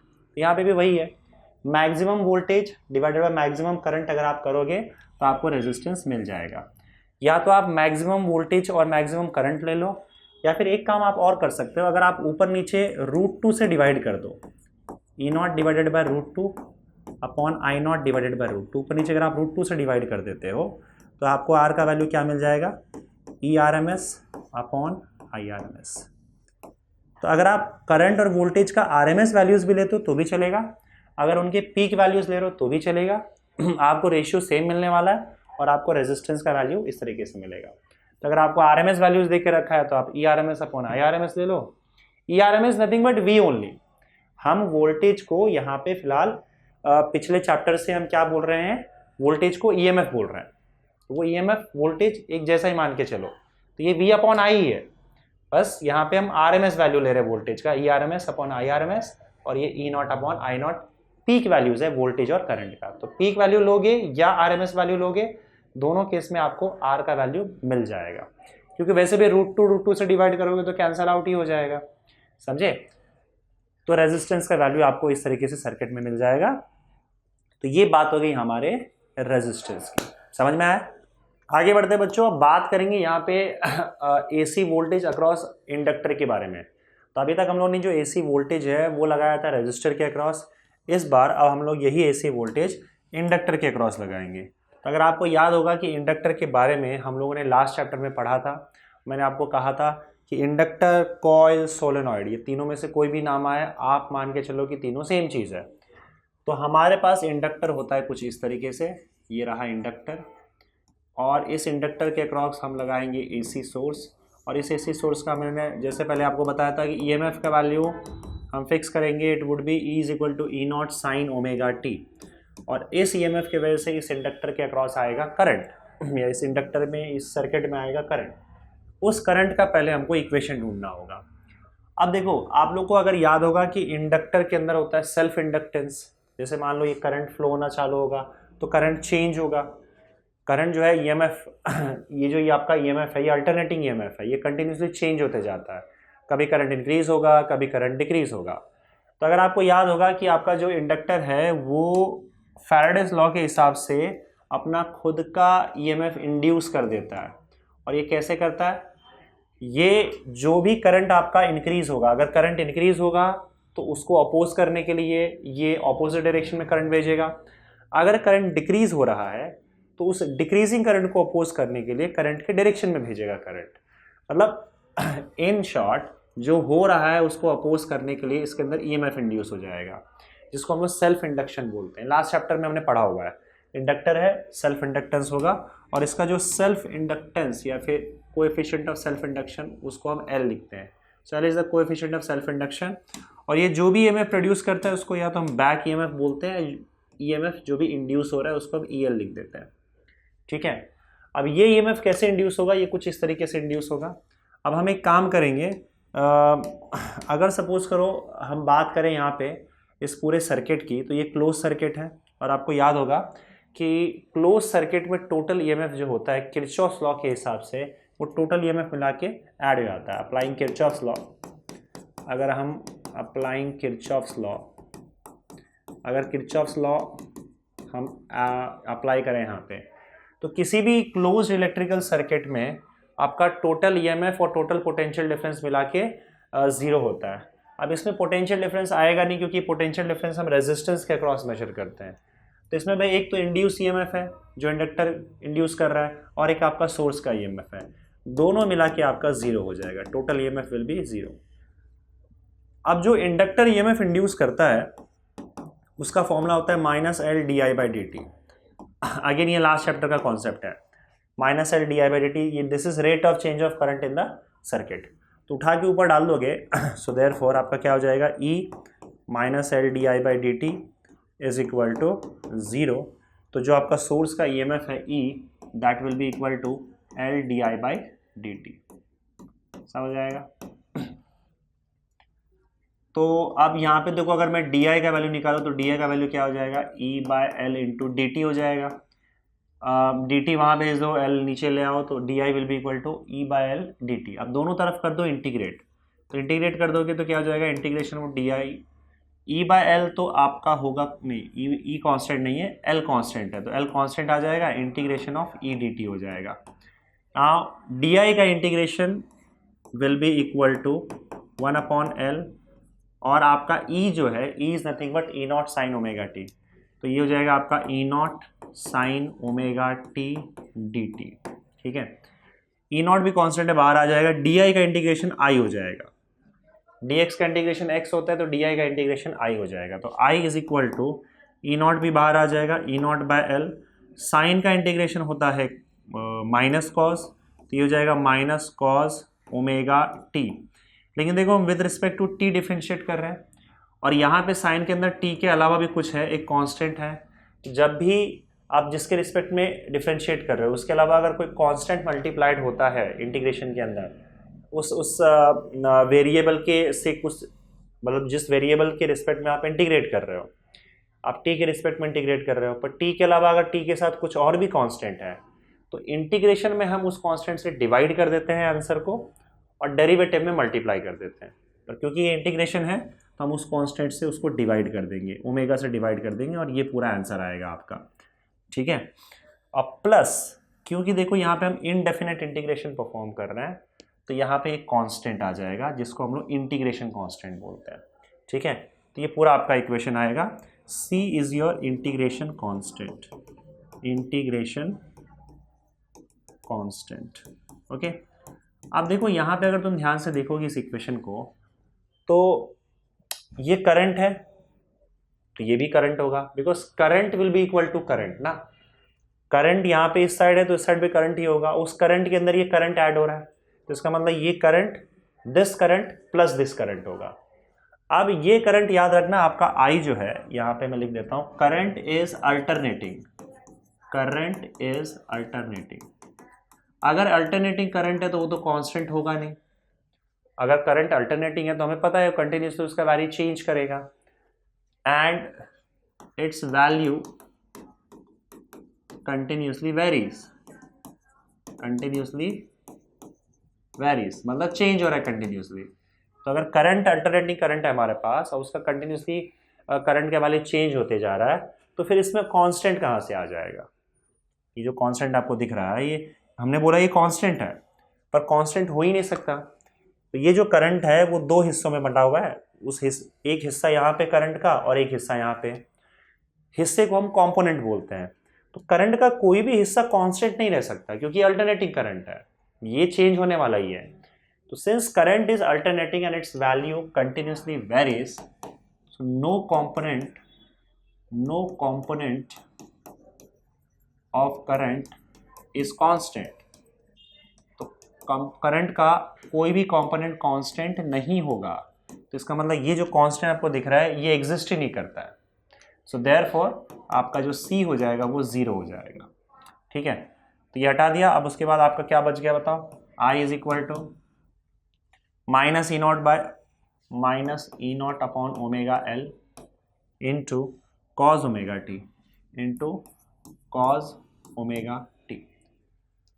इसको इक्वेशन 1 लिख दो, और इक्वेशन 1 के बाद अब देखो मैं आपको बता रहा हूँ कि अगर मैं सपोज करो यहाँ पे लिखता हूँ sine pi by 2 minus omega T, तो इसका मतलब क्या होता है, sine pi by 2 minus omega T. अब sine pi by 2 minus omega T ये तो फर्स्ट क्वाड्रेंट में चला जाएगा। एक काम करते हैं, ठीक है, sine pi by 2 minus omega T देख लेते हैं। Sign pi by 2 omega minus omega T जो होता है वो होता है कॉज ओमेगा टी। कैसे, देखो अगर सपोज करो मैं फर्स्ट क्वाड्रेंट की बात करूं, क्योंकि ये अगर आपको थोड़ी सी ट्रिग्नोमेट्री अगर पता हो तो sign pi by 2 minus theta, sign pi by 2 minus theta का मतलब क्या है, ये कौन से क्वाड्रेंट में एंगल चला जाएगा, पाई बाय 2 मतलब यहाँ पे आ रहा है, पाई बाय 2 माइनस थीटा मतलब फर्स्ट क्वाड्रेंट में चला जाएगा। और फर्स्ट क्वाड्रेंट में सारे के सारे ट्रिग्नोमेट्रिक रेशियो सेम रहता है, सॉरी पॉजिटिव रहता है। तो sign pi by 2 minus theta जो होगा ये फर्स्ट क्वाड्रेंट में होगा, और जब भी यहाँ पे पाई बाय 2 आता है या पाई बाय 2 का मल्टीपल आता है तो साइन जो है वो कॉस में कन्वर्ट हो जाता है, तो साइन पहले कन्वर्ट हो जाएगा कॉस में, कॉस थीटा हो जाएगा, ठीक है। और ये पॉजिटिव ही रहेगा क्योंकि हमारा फर्स्ट क्वाड्रेंट में आ रहा है ये, तो sign pi by two plus minus theta जो होगा वो कॉस थीटा हो जाएगा। तो हम sign pi by two minus omega T cos omega T लिख सकते हैं, और कॉस ओमेगा टी की जगह आप ये पूरा वैल्यू लिख सकते हो। सो देयरफॉर इक्वेशन 1 बिकम्स, तो हमारा इक्वेशन 1 क्या बन जाएगा बताओ, कॉस ओमेगा टी की जगह पे ये लिख लो, तो I is equal to minus E not upon omega L sine pi by two minus omega T आ गया। अब एक काम करो, ये माइनस अंदर भेज दो, माइनस अंदर भेज दोगे तो ये मल्टीप्लाई हो जाएगा माइनस इसके अंदर, और फिर आपका ये फाइनली हो जाएगा I is equal to E not upon omega L sine, अंदर माइनस मल्टीप्लाई कर दोगे तो माइनस ओमेगा टी का प्लस ओमेगा टी हो जाएगा, अब पाई बाय टू प्लस है तो ये माइनस में चला जाएगा, ठीक है। और इसका रीज़न क्या है, साइन ऑफ माइनस थीटा जो होता है, ये आपका इक्वेशन आ गया। इसका रीज़न क्या है कि साइन ऑफ माइनस थीटा जो होता है वो माइनस साइन थीटा होता है। इन शॉर्ट आपका अगर साइन के बाहर माइनस रहेगा तो वो अंदर जाके एंगल के साथ मल्टीप्लाई हो जाता है, ये भी एक प्रॉपर्टी है ट्रिग्नोमेट्री की, ठीक है। अब देखो E not upon omega L जो तुम्हें दिख रहा है इसको आप आई नॉट लिख दो, मैं आगे लिख देता हूँ, let I not is equal to E not upon omega L, और इसको इक्वेशन 2 बना देते हैं। तो उसके बाद आपका ये इक्वेशन क्या बन जाएगा, therefore I not is equal to I not sine omega T minus pi by two, क्या हो जाएगा, so therefore I is equal to I not sine omega T minus pi by two, और ये आपका current का equation आ गया जो हमें चाहिए था। अब देखो यहाँ पे ओमेगा टी के साथ कुछ लग रहा है, और मैंने आपको पहले ही पार्ट में बताया था कि अगर सपोज करो हम E is equal to E not sine omega T लेंगे, तो जब हम करंट का वैल्यू ढूंढेंगे तो करंट के केस में I is equal to I naught T और प्लस कुछ ना कुछ एंगल यहाँ पे आएगा, ठीक है। यहाँ पे अपने फाई लिखा था, फर्स्ट केस में तो ये फाई का वैल्यू 0 आया, किस केस में, रेजिस्टर के केस में, क्योंकि रेजिस्टर के केस में अगर आप देखोगे किधर गया है, तो E is equal to E not sine omega T के बाद जब हमने करंट ढूंढा तो करंट भी I not sine omega T ही आया और प्लस कुछ नहीं आया यहाँ पे, तो यहाँ फाई का वैल्यू 0 आ गया। लेकिन उसके बाद जब हमने इंडक्टर की बात की तो इंडक्टर के केस में आप क्लियरली देख सकते हो कि जब E is equal to E not sine omega T से हमने स्टार्ट किया और करंट ढूंढा तो करंट में हमें क्या मिला, I is equal to I not sine omega T minus pi by two. इसका मतलब यहाँ पे आप बोल सकते हो कि जो फाई का वैल्यू है वो माइनस पाई बाय टू हमें मिला है, ठीक है। तो उसके बाद मैंने आपको बताया था कि आप करंट और ईएमएफ की इक्वेशंस को कंपेयर करोगे, तो अब फिलहाल हम यहाँ पे जाएंगे इक्वेशंस को कंपेयर करने के लिए। तो दोनों इक्वेशंस पहले यहाँ पे लिख दो। तो पहला इक्वेशन क्या है आपका, E is equal to E not sine omega T, ये ईएमएफ हमने अप्लाई किया था, और हमें करंट क्या मिला बताओ इंडक्टर के केस में, I is equal to I not sine omega T minus pi by two. तो अगर मैं फेस को कंपेयर करूं तो इसका फेस ओमेगा टी है और इसका face omega T minus pi by two है, माइनस पाई बाय टू है, इसका मतलब इसका फेस कम है, फिलहाल करंट का फेस कम है और ईएमएफ का फेस ज़्यादा है।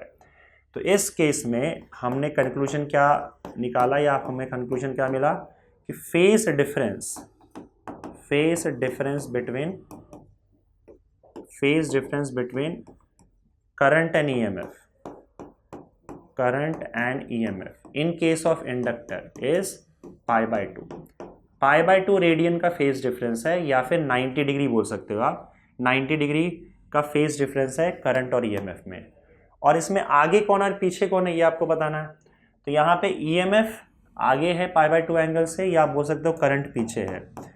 तो हम यहाँ पे लिख सकते हैं EMF leads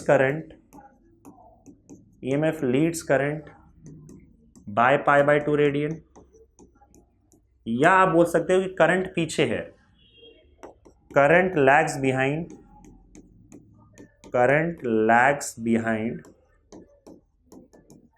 by pi by two radian. तो current pi by two radian phase के मामले में पीछे है, फेज डिफरेंस होगा पाई बाय टू का दोनों में करंट और EMF में, और फेज के मामले में EMF आगे है और करंट पीछे है, समझ गए।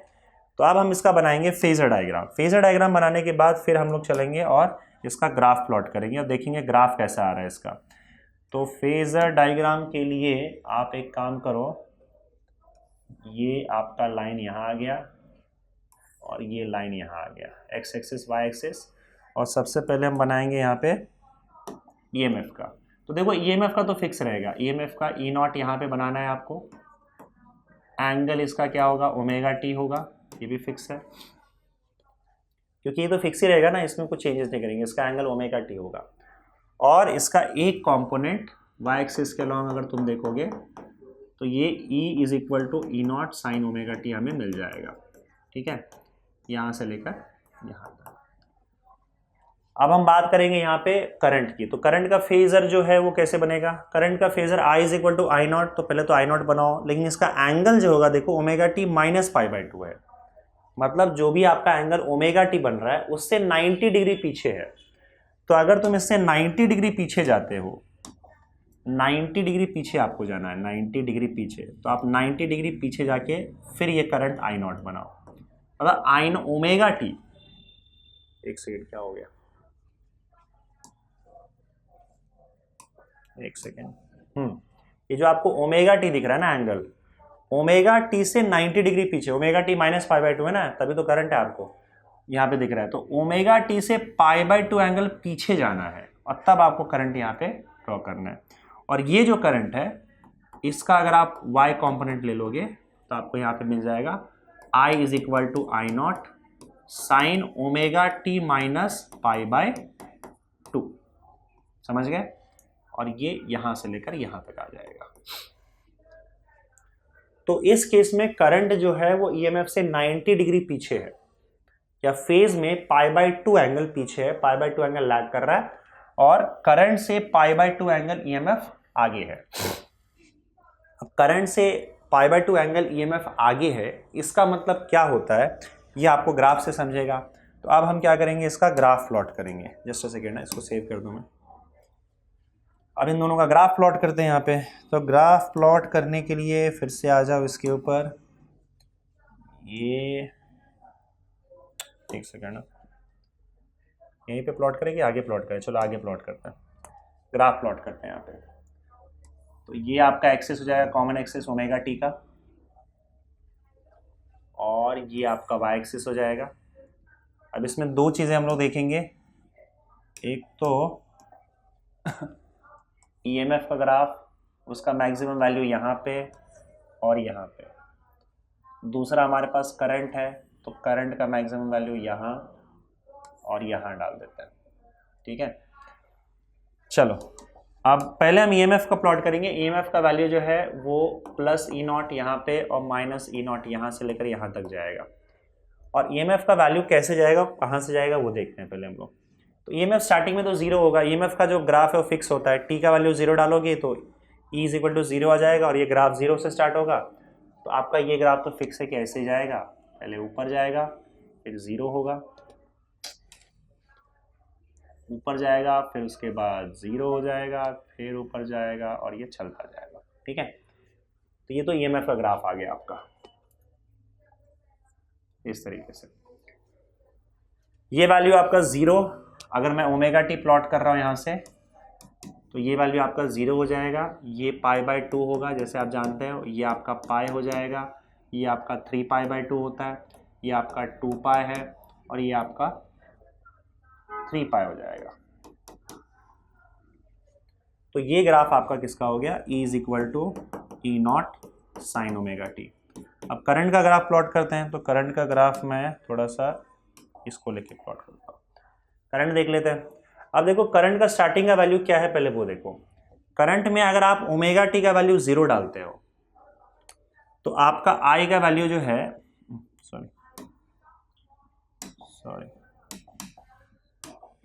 अगर आप करंट में देखो, अगर करंट के केस में आप टी का वैल्यू जीरो डाल देते हो, टाइम जीरो डाल देते हो, तो ये साइन माइनस π/2 हो जाता है और साइन माइनस π/2 का मतलब हो जाएगा आपका माइनस साइन π/2, माइनस साइन π/2 का मतलब -1, तो ये वैल्यू आपका -1 आ जाएगा। -1 मतलब माइनस साइन नॉट। इसका मतलब आपका ग्राफ जो है करंट का वो माइनस आई नॉट से स्टार्ट होगा, माइनस आई नॉट से स्टार्ट होगा यहाँ से। तो अब यहाँ पे अगर आप देखोगे कि ये आपका आई नॉट है और ये माइनस आई नॉट है, तो t इज इक्वल टू 0 पे हमें करंट का वैल्यू माइनस आई नॉट आ रहा था, तो ग्राफ हमारा माइनस आई नॉट से ही स्टार्ट होगा और माइनस आई नॉट से फिर यहाँ पे आपका 0 हो जाएगा और फिर पाई पे, ध्यान से देखना, पाई पे ये वैल्यू मैक्सिमम पे जाएगा, पाई पे ये वैल्यू मैक्सिमम पे जाएगा और फिर उसके बाद यहाँ पे 0 हो जाएगा, फिर 2 पाई पे ये वैल्यू आपका नेगेटिव मैक्सिमम में चला जाएगा और फिर इसके बाद यहाँ पे 0 हो जाएगा और ये पार्ट आपका चलता जाएगा।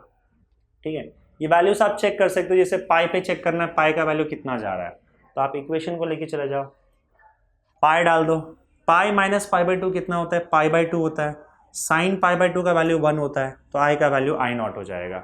इसका मतलब पाई पे आई का वैल्यू आई नॉट होगा, पाई पे करंट का वैल्यू आई नॉट हो जाएगा। बस परफेक्ट दिख रहा है। पाई बाई 2 पे 0 हो जाएगा, आप चेक कर सकते हो। अगर मैं पाई बाई 2 डाल दूँ इसके अंदर, तो pi by 2 minus pi by 2 0, sine 0 0 हो जाएगा, तो इसलिए पाई बाई 2 पे आपका करंट का वैल्यू 0 हो जा रहा है। तो ये ग्राफ आपका आ जाएगा I is equal to, current का ग्राफ है ये, I not sine omega T minus pi by 2 का ग्राफ हो जाएगा। ठीक है ना, आप देखो यहाँ पे अगर दोनों ग्राफ की हम बात करें तो इस केस में क्योंकि फेज डिफरेंस दोनों के बीच में पाई बाई 2 था और पाई बाई 2 एंगल ईएमएफ का ज़्यादा था, तो आप देखोगे ध्यान से, तो ईएमएफ और करंट के बीच में फेज डिफरेंस पाई बाई 2 होने की वजह से दोनों का वैल्यू एक साथ मैक्सिमम और एक साथ मिनिमम पे नहीं जा रहा है। अगर आप देखोगे तो यहाँ पे जब ईएमएफ का वैल्यू 0 था तो आपका जो करंट था उस समय पे नेगेटिव मैक्सिमम पे था। ठीक है, और जब ये मैक्सिमम पे गया, कौन गया मैक्सिमम पे, आपका ईएमएफ गया, तो उसके बाद मैक्सिमम पे, पॉजिटिव मैक्सिमम पे इसका वैल्यू जो है वो कब गया, इतने टाइम के बाद गया, कितने एंगल पे गया वो देखो, एंगल ओमेगा टी हमने प्लॉट करके रखा है।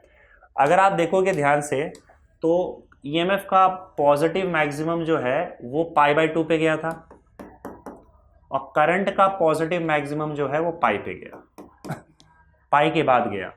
दोनों के बीच में डिफरेंस कितना है बताओ, पाई बाई 2, पाई बाई 2 का डिफरेंस है, pi minus pi by 2 is pi by 2। इसका मतलब ईएमएफ जो वैल्यू पहले अचीव करेगा, ईएमएफ जो वैल्यू पहले अचीव करेगा उतने वैल्यू पे करंट को जाने के लिए पाई बाई 2 एंगल लग जाएगा। और एक देख लो, जैसे मान लो आपका ईएमएफ पहले ही 0 पे था, स्टार्टिंग में 0 पे, और 0 पे जाने के लिए करंट को पाई बाई 2 एंगल लग गया, देख रहे हो ना, पाई बाई 2 के बाद वो 0 पे गया। तो पहले जो वैल्यू आपका ईएमएफ कवर करेगा या ईएमएफ पहुंचेगा, पाई बाई 2 एंगल के बाद फिर आपका करंट वैल्यू जाएगा, तो करंट पीछे होगा पाई बाई 2 एंगल से कंपेयर टू ईएमएफ। तो ईएमएफ जब मैक्सिमम पे जाएगा, करंट मैक्सिमम पर पाई बाई 2 एंगल के बाद जाएगा, समझे। ईएमएफ जब मिनिमम पे जाएगा, 0 पे जाएगा, तो करंट आपका उसी 0 पे जाने के लिए उसको पाई बाई 2 एंगल ज़्यादा लग जाएगा, तो बाद में जाएगा वो। इससे एक चीज़ और आप देख सकते हो कि जिस समय आपका ईएमएफ मैक्सिमम होता है उस समय आपका करंट 0 हो जाता है, और जिस समय आपका करंट 0 होता है उस समय ईएमएफ मैक्सिमम होता है। वो मैक्सिमम आपका पॉजिटिव भी हो सकता है और नेगेटिव भी हो सकता है। जब आपका करंट 0 है, जब आपका ईएमएफ 0 है तो करंट नेगेटिव मैक्सिमम पे और मैक्सिमम पे है। जब आपका ईएमएफ मैक्सिमम हो गया तो करंट 0 हो गया, जब आपका ईएमएफ 0 हो गया तो करंट मैक्सिमम हो गया, जब आपका करंट 0 हो गया तो देखो ईएमएफ मैक्सिमम पे चला गया। वो मैक्सिमम पॉजिटिव नेगेटिव कुछ भी हो सकता है। तो जब एक मैक्सिमम पे जा रहा है तो दूसरा 0 हो जा रहा है, जब दूसरा 0 हो जा रहा है, पहला 0 हो जा रहा है तो दूसरा मैक्सिमम पे चला जा रहा है। तो 0 और मैक्सिमम, यही तुम्हारा दोनों के बीच का गैप मेंटेन रहेगा। तो पाई बाई 2 फेज डिफरेंस होने की वजह से हम लोग को इस तरह का सिचुएशन सामने नजर आता है कि करंट और ईएमएफ दोनों साथ साथ मैक्सिमम और साथ साथ 0 पे नहीं जाएंगे, बल्कि दोनों के बीच में गैप रहेगा। एक मैक्सिमम होगा तो दूसरा 0 होगा, एक 0 पे जाएगा तो दूसरा मैक्सिमम हो जाएगा। समझ गए। तो ये तो ग्राफ भी हमें समझ में आ गया इसका। उसके बाद फिर आपका फेजर डायग्राम भी हो गया और इसको भी हमने एनालाइज कर लिया। एक चीज़ हम यहाँ पे और देखेंगे इसका, जस्ट अ सेकेंड। देखो हम लोगों ने रेजिस्टेंस देखा था, अगर आपको याद होगा तो लास्ट के जो हम लोगों ने देखा था क्या देखा था, रेजिस्टेंस ऑफ द रेजिस्टर। पर यहाँ पे कोई रेजिस्टेंस तो होता है नहीं, लेकिन आपको पता है कि इवन इंडक्टर जो है वो भी एसी करंट को अपोज करता है। जैसे रेजिस्टर के अंदर रेजिस्टेंस होता है, रेजिस्टेंस होने का मतलब है कि वो करंट को अपोज करेगा, उसी तरीके से आपका जो इंडक्टर है वो भी करंट को अपोज करता है। पर ये जो करंट को अपोज करता है उसको हम रेजिस्टेंस नहीं बोलते हैं, और ये ऑपोजिशन कितना है उसका हम वैल्यू ढूंढने की कोशिश करते हैं। तो उसके लिए भी एक काम करो, आप इस इक्वेशन पे चले आओ। इक्वेशन नंबर 2 दिख रहा है आपको? इक्वेशन नंबर 2 की बात करते हैं। तो अगर मैं इक्वेशन नंबर 2 की बात करूं, फ्रॉम इक्वेशन 2, यहीं पे बनाओ कि कहीं और बनाओ? चलो यहीं से ज़्यादा करते हैं। फ्रॉम इक्वेशन 2 यही मैं लिख देता हूँ, ग्राफ मान के चलना कि मैंने बाद में बनाया है। तो फ्रॉम इक्वेशन 2 देखने में आसानी होगा ना। I not is equal to E not upon omega L, I not is equal to E not upon omega L. अब मुझे बताओ ओमेगा एल का वैल्यू क्या होगा यहाँ पे? Omega L is equal to E not upon I naught. ठीक है, ऊपर नीचे अगर मान लो रूट टू से मल्टीप्लाई कर देते हो तो आपको ओमेगा एल का वैल्यू क्या मिल जाएगा? Omega L is equal to E not divided by root 2, यहीं पे लिख देते हैं हम लोग, E not divided by root 2 divided by E not upon I not divided by root 2, I not divided by root 2। तो ऊपर क्या हो जाएगा? ई आर एम एस, और नीचे आ जाएगा आई आर एम एस। तो omega L will be equal to E R M S upon I R M S. अब देखो E R M S upon I R M S क्या होता है? Voltage upon current. This is similar to voltage upon current. This is voltage and this is current.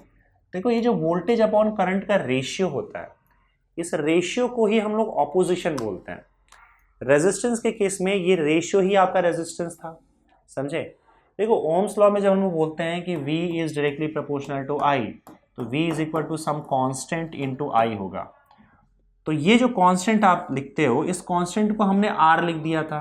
पर मुझे एक बात बताओ कि ये तो एक प्रोपोर्शनैलिटी कांस्टेंट है, अब उसको R लिख देने से क्या वो रेजिस्टेंस हो जाएगा?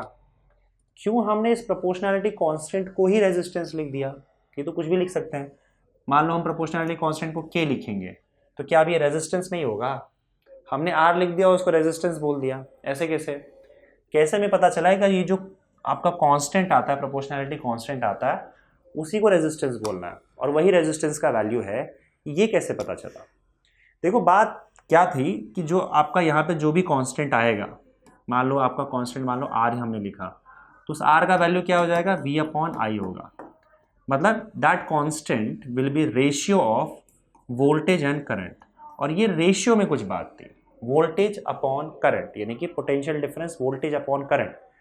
ये जो रेशियो है, इस रेशियो को हमने रेजिस्टेंस डिफाइन किया है, समझे?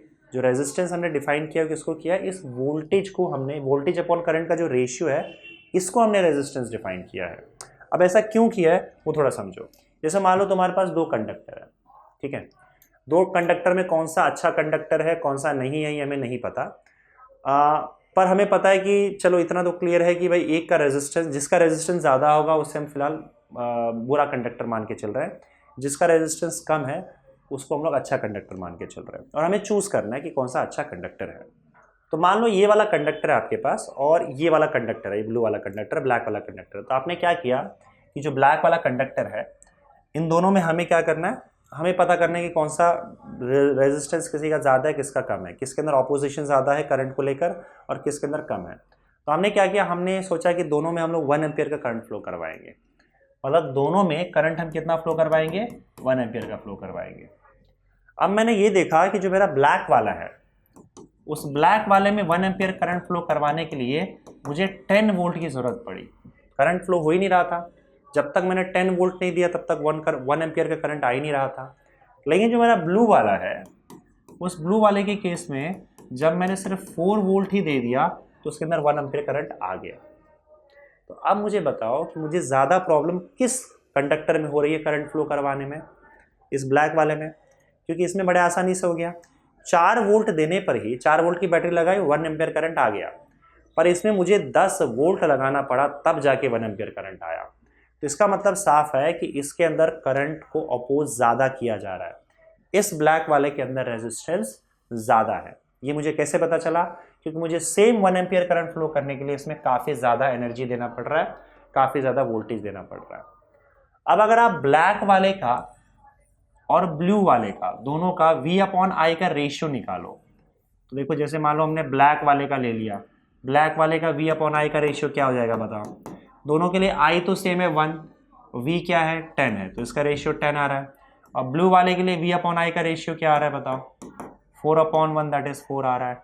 तो क्लियर है ब्लैक वाले का रेजिस्टेंस ज़्यादा था, तो क्लियर है कि अगर V/I का रेशियो ज़्यादा है, इसका मतलब आपको ज़्यादा वोल्टेज देना पड़ रहा है उस करंट को फ्लो करवाने के लिए, तो इसका मतलब उसका रेजिस्टेंस ज़्यादा हो जाएगा। तो V/I का रेशियो जितना कम होगा उतना कम रेजिस्टेंस है।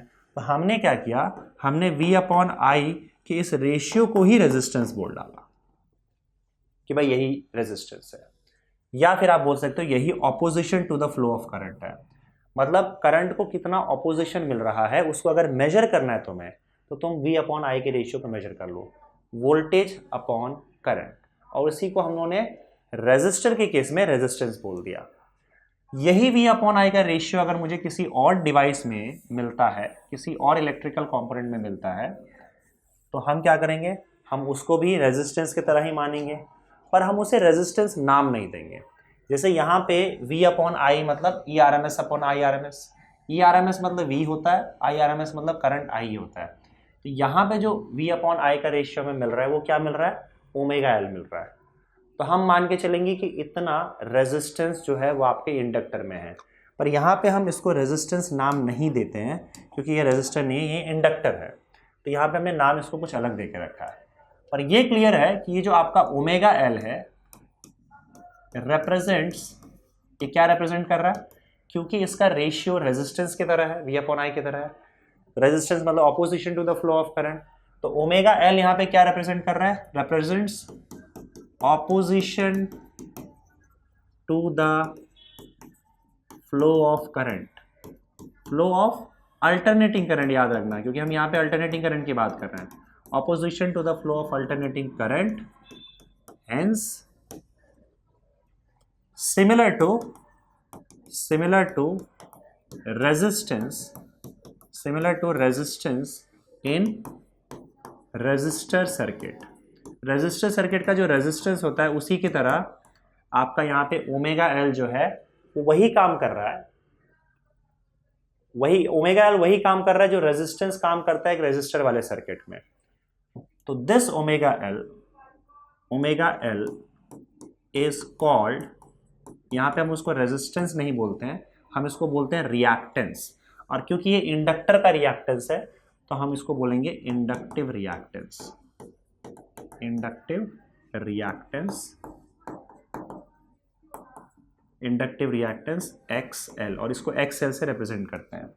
सो therefore XL is equal to क्या हो जाएगा, ω/L, ये फॉर्मूला आ गया। और ये क्या है आपका इंडक्टिव रिएक्टेंस, मतलब इतना ऑपोजिशन प्रोवाइड किया जाता है इंडक्टर के द्वारा अल्टरनेटिंग करंट को। ये वैल्यू जितना ज़्यादा होगा उतना ही ज़्यादा करंट को ऑपोजिशन मिलेगा in case of alternating current.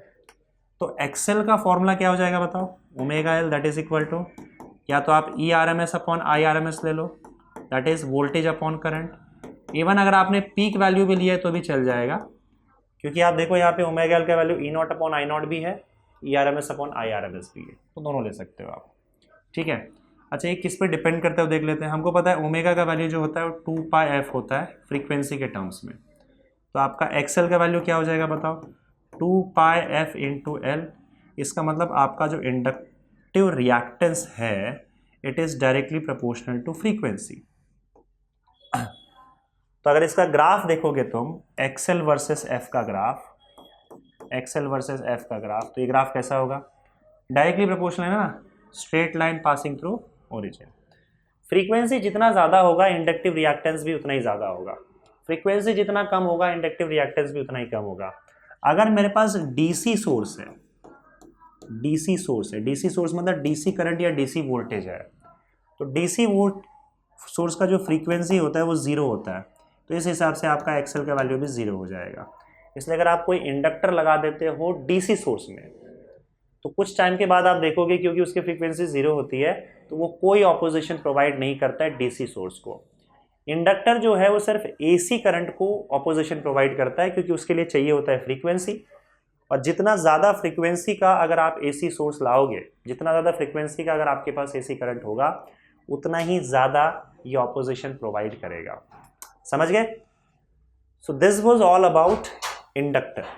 तो हमने यहाँ पे देखो क्या किया, हमने रेजिस्टर की बात कर ली और उसके बाद हम लोग ने इंडक्टर की बात कर ली। हमने अब सारी चीज़ों में हम क्या कर रहे हैं, पहले तो हम लोग करंट का इक्वेशन ढूंढ रहे हैं, फिर करंट और ईएमएफ के बीच में फेज डिफरेंस कितना है वो चेक कर ले रहे हैं, ग्राफ प्लॉट कर रहे हैं, फेजर डायग्राम बना रहे हैं, और उसके बाद फिर ऑपोजिशन कुछ प्रोवाइड हो रहा है कि नहीं वो देख रहे हैं। रेजिस्टर के केस में जो ऑपोजिशन होता है उसको हम रेजिस्टेंस बोलते हैं।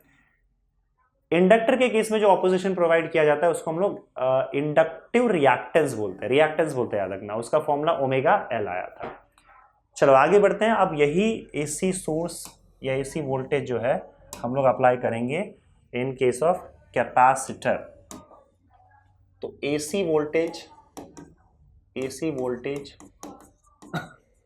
अक्रॉस कैपेसिटर, और कैपेसिटर का भी चेक कर लेते हैं। ठीक है, तो एसी वोल्टेज अगर कैपेसिटर अगर देखो तो ये रहा तुम्हारा capacitor.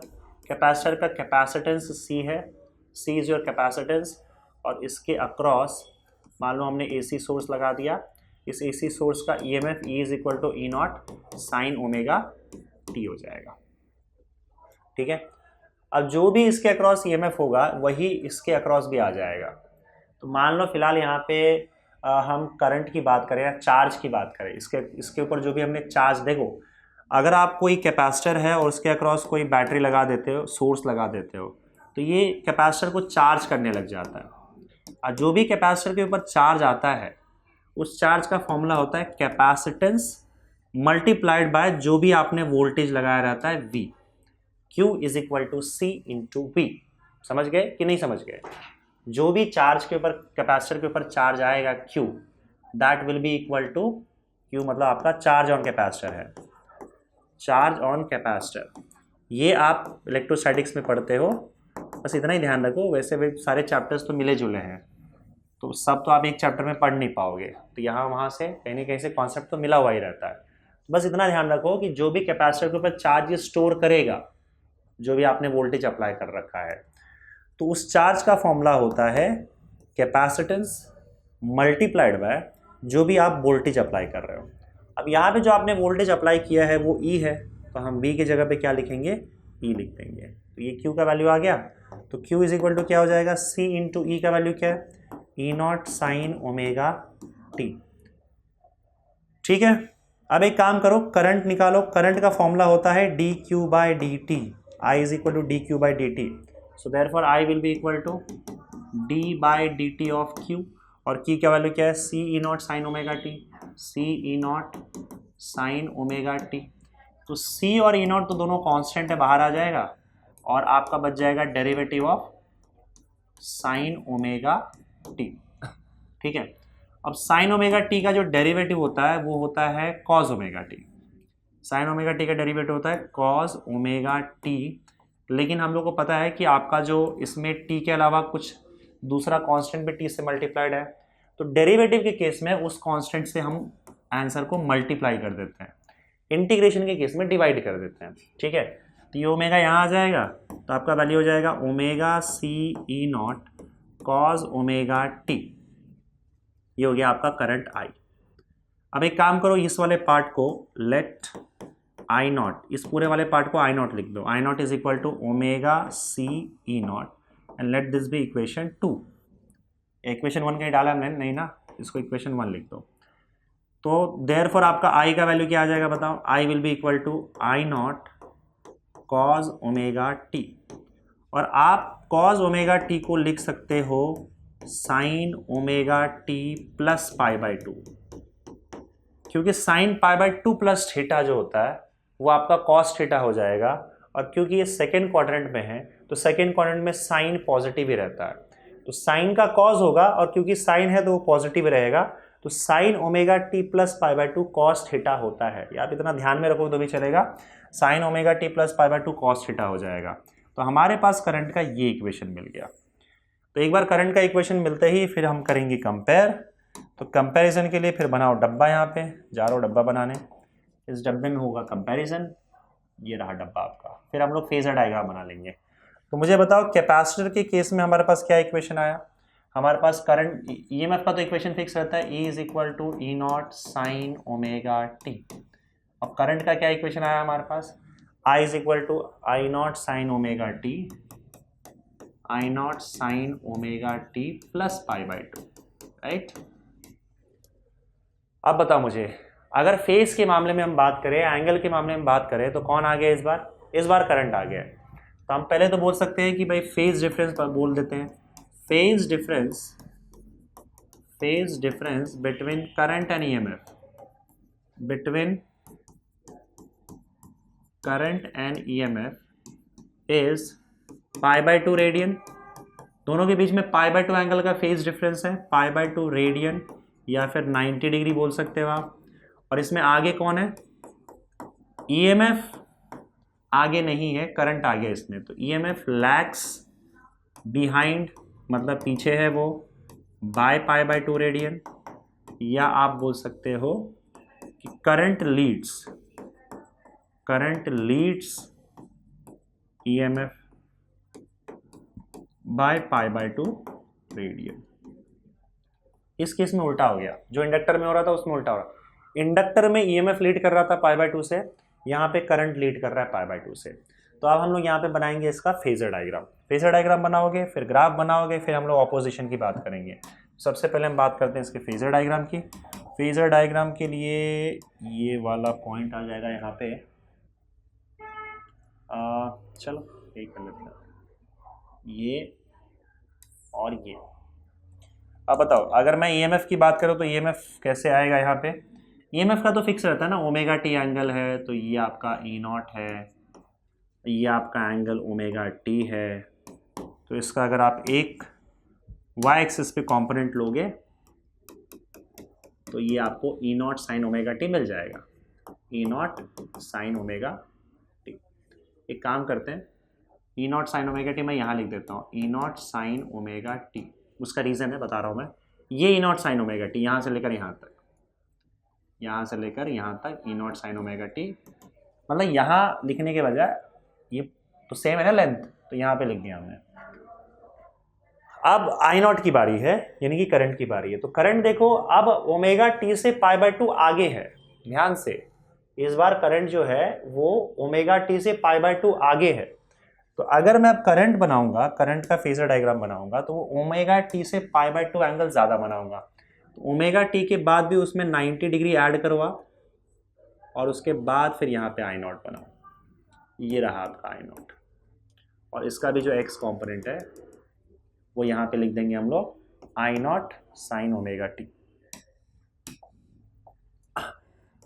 I not sine omega T plus pi by 2,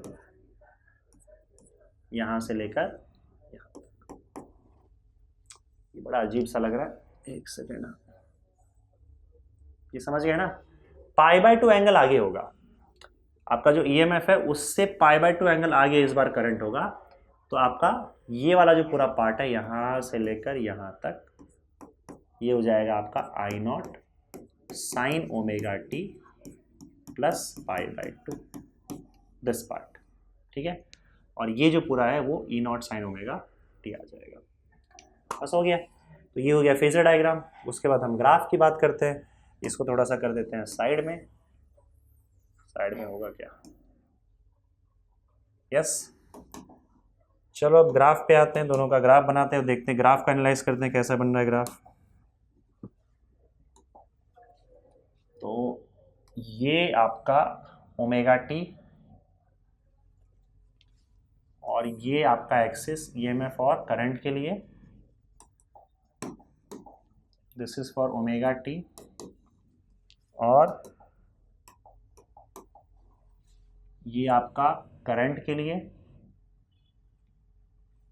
यहाँ से यहाँ तक, और ईएमएफ के लिए थोड़ा सा ऊपर बना लेते हैं, यहाँ से यहाँ तक। चलिए शुरू करते हैं। तो ईएमएफ का तो ग्राफ फिक्स होता है, is equal to A naught sine omega T, और वो स्टार्ट यहीं से होगा, ऊपर जाएगा, नीचे आएगा, ऊपर जाएगा, नीचे आएगा,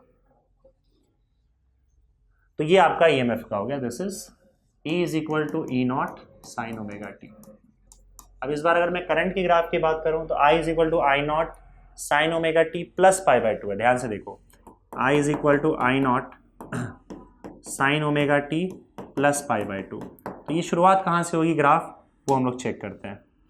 तो अगर आप देखोगे तो अगर मैं t का वैल्यू 0 डाल देता हूँ तो साइन पाई बाय टू हो जाएगा, साइन पाई बाय टू 1 हो जाएगा, तो I का वैल्यू आई नॉट हो जाएगा। तो इसका मतलब करंट का वैल्यू जो है वो आई नॉट से स्टार्ट होगा। जस्ट अ सेकेंड, ये ई नॉट, ये आई नॉट,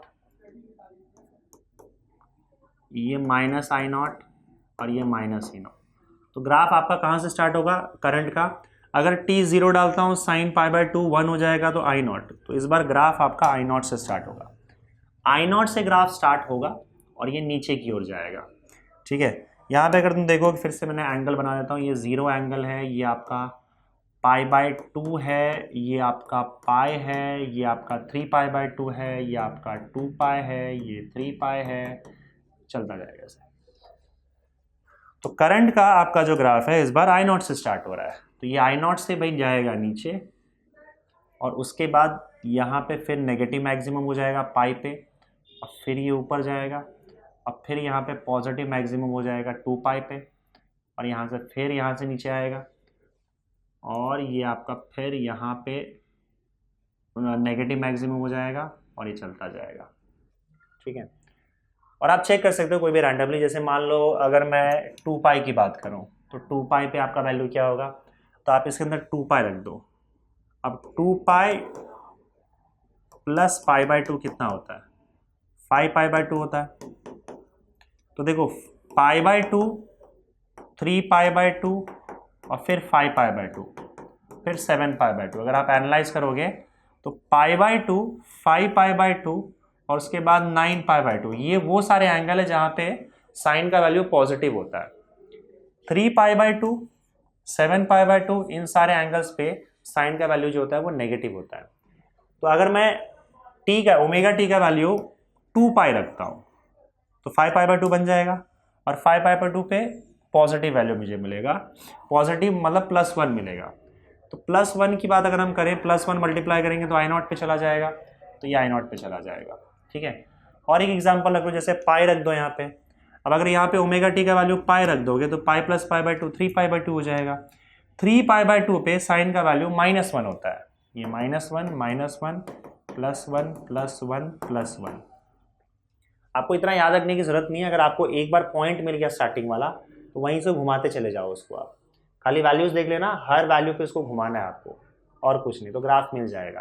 पर स्टिल जानना है तो मैं आपको बता देता हूँ, पाई डालोगे तो pi plus pi by to 3 pi by to हो जाएगा, साइन 3 पाई बाय टू -1 होता है, तो माइनस आई नॉट, मतलब पाई पे ओमेगा टी पाई पे माइनस आई नॉट, तो पाई पे देखो आपका माइनस आई नॉट पे पहुंच गया है, समझे। तो इस तरीके से आपका ये वैल्यूज आ जाएगा। और फाइनली हम जिसकी बात करेंगे वो ऑपोजिशन की बात करेंगे। तो इक्वेशन 1 पे चलते हैं। फ्रॉम इक्वेशन 1 क्या है बताओ, I not is equal to omega C E naught, I not is equal to omega C E naught, I not is equal to omega C E naught. From 1 I not is equal to omega C E naught. ठीक है, यहां से अगर मान लो मैं 1 upon omega सी का value निकालना चाहता हूं तो ओमेगा सी नीचे ले आओ, आई नॉट यहाँ ले आओ, तो E not upon I naught हो जाएगा। So 1 upon omega C is equal to, अब ये देखो E not by √2, I naught by √2 से डिवाइड करोगे तो 1 अपॉन ओमेगा सी क्या हो जाएगा बताओ, E R M S upon I R M S. Again यहाँ पे 1 अपॉन ओमेगा सी जो है वो वी अपॉन आई का काम कर रहा है। अगर मैं 1 अपॉन वी अपॉन आई की बात करूं, this is V, this is I, तो यहाँ पे ऑपोजिशन का काम कौन कर रहा है, 1 अपॉन ओमेगा सी। तो हम लिखेंगे 1 upon omega C represents opposition to the flow of current, to the flow of alternating current, opposition to the flow of alternating current। ठीक है, and it is called, इस बार इसको भी हम रिएक्टेंस ही बोलेंगे, पर क्योंकि ये कैपेसिटर वाला रिएक्टेंस है इसलिए हम लोग उसको क्या बोलेंगे, capacitive reactance. It is called capacitive reactance.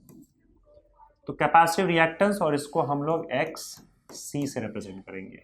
तो हमारे पास एक्स सी का वैल्यू क्या आ गया, 1/ओमेगा सी। ठीक है, again X C is equal to 1/ओमेगा C which is equal to, आप लिख सकते हो ERMS अपॉन IRMS, या फिर आप लिख सकते हो यहाँ पे E0 अपॉन I0, सब चल जाएगा। ठीक है, ये आपका capacitive reactance that is opposition to the flow of current that is equal to ERMS upon IRMS या E0 अपॉन I0 लिखा जा सकता है यहाँ पे। ठीक है, ओमेगा का वैल्यू अगर आप फिर से 2πf लिख देते हो यहाँ पे, तो X C will be equal to 1/2πfc, और यहाँ पे आपको क्लियरली दिख रहा है कि एक्स सी जो है it is inversely proportional to frequency. मतलब जितना ज़्यादा फ्रीक्वेंसी होगा उतना कम आपको रिएक्टेंस मिलेगा, कैपेसिटिव रिएक्टेंस मिलेगा। तो इसका ग्राफ थोड़ा सा उल्टा पड़ जाएगा। इस केस में आपका फ्रीक्वेंसी ज़्यादा होने पर ऑपोजिशन ये कम प्रोवाइड करता है। ठीक है, अगर मैं डीसी करंट की बात करूँ, डीसी करंट या डीसी सोर्स की बात करूँ, तो डीसी करंट के केस में फ्रीक्वेंसी 0 होता है।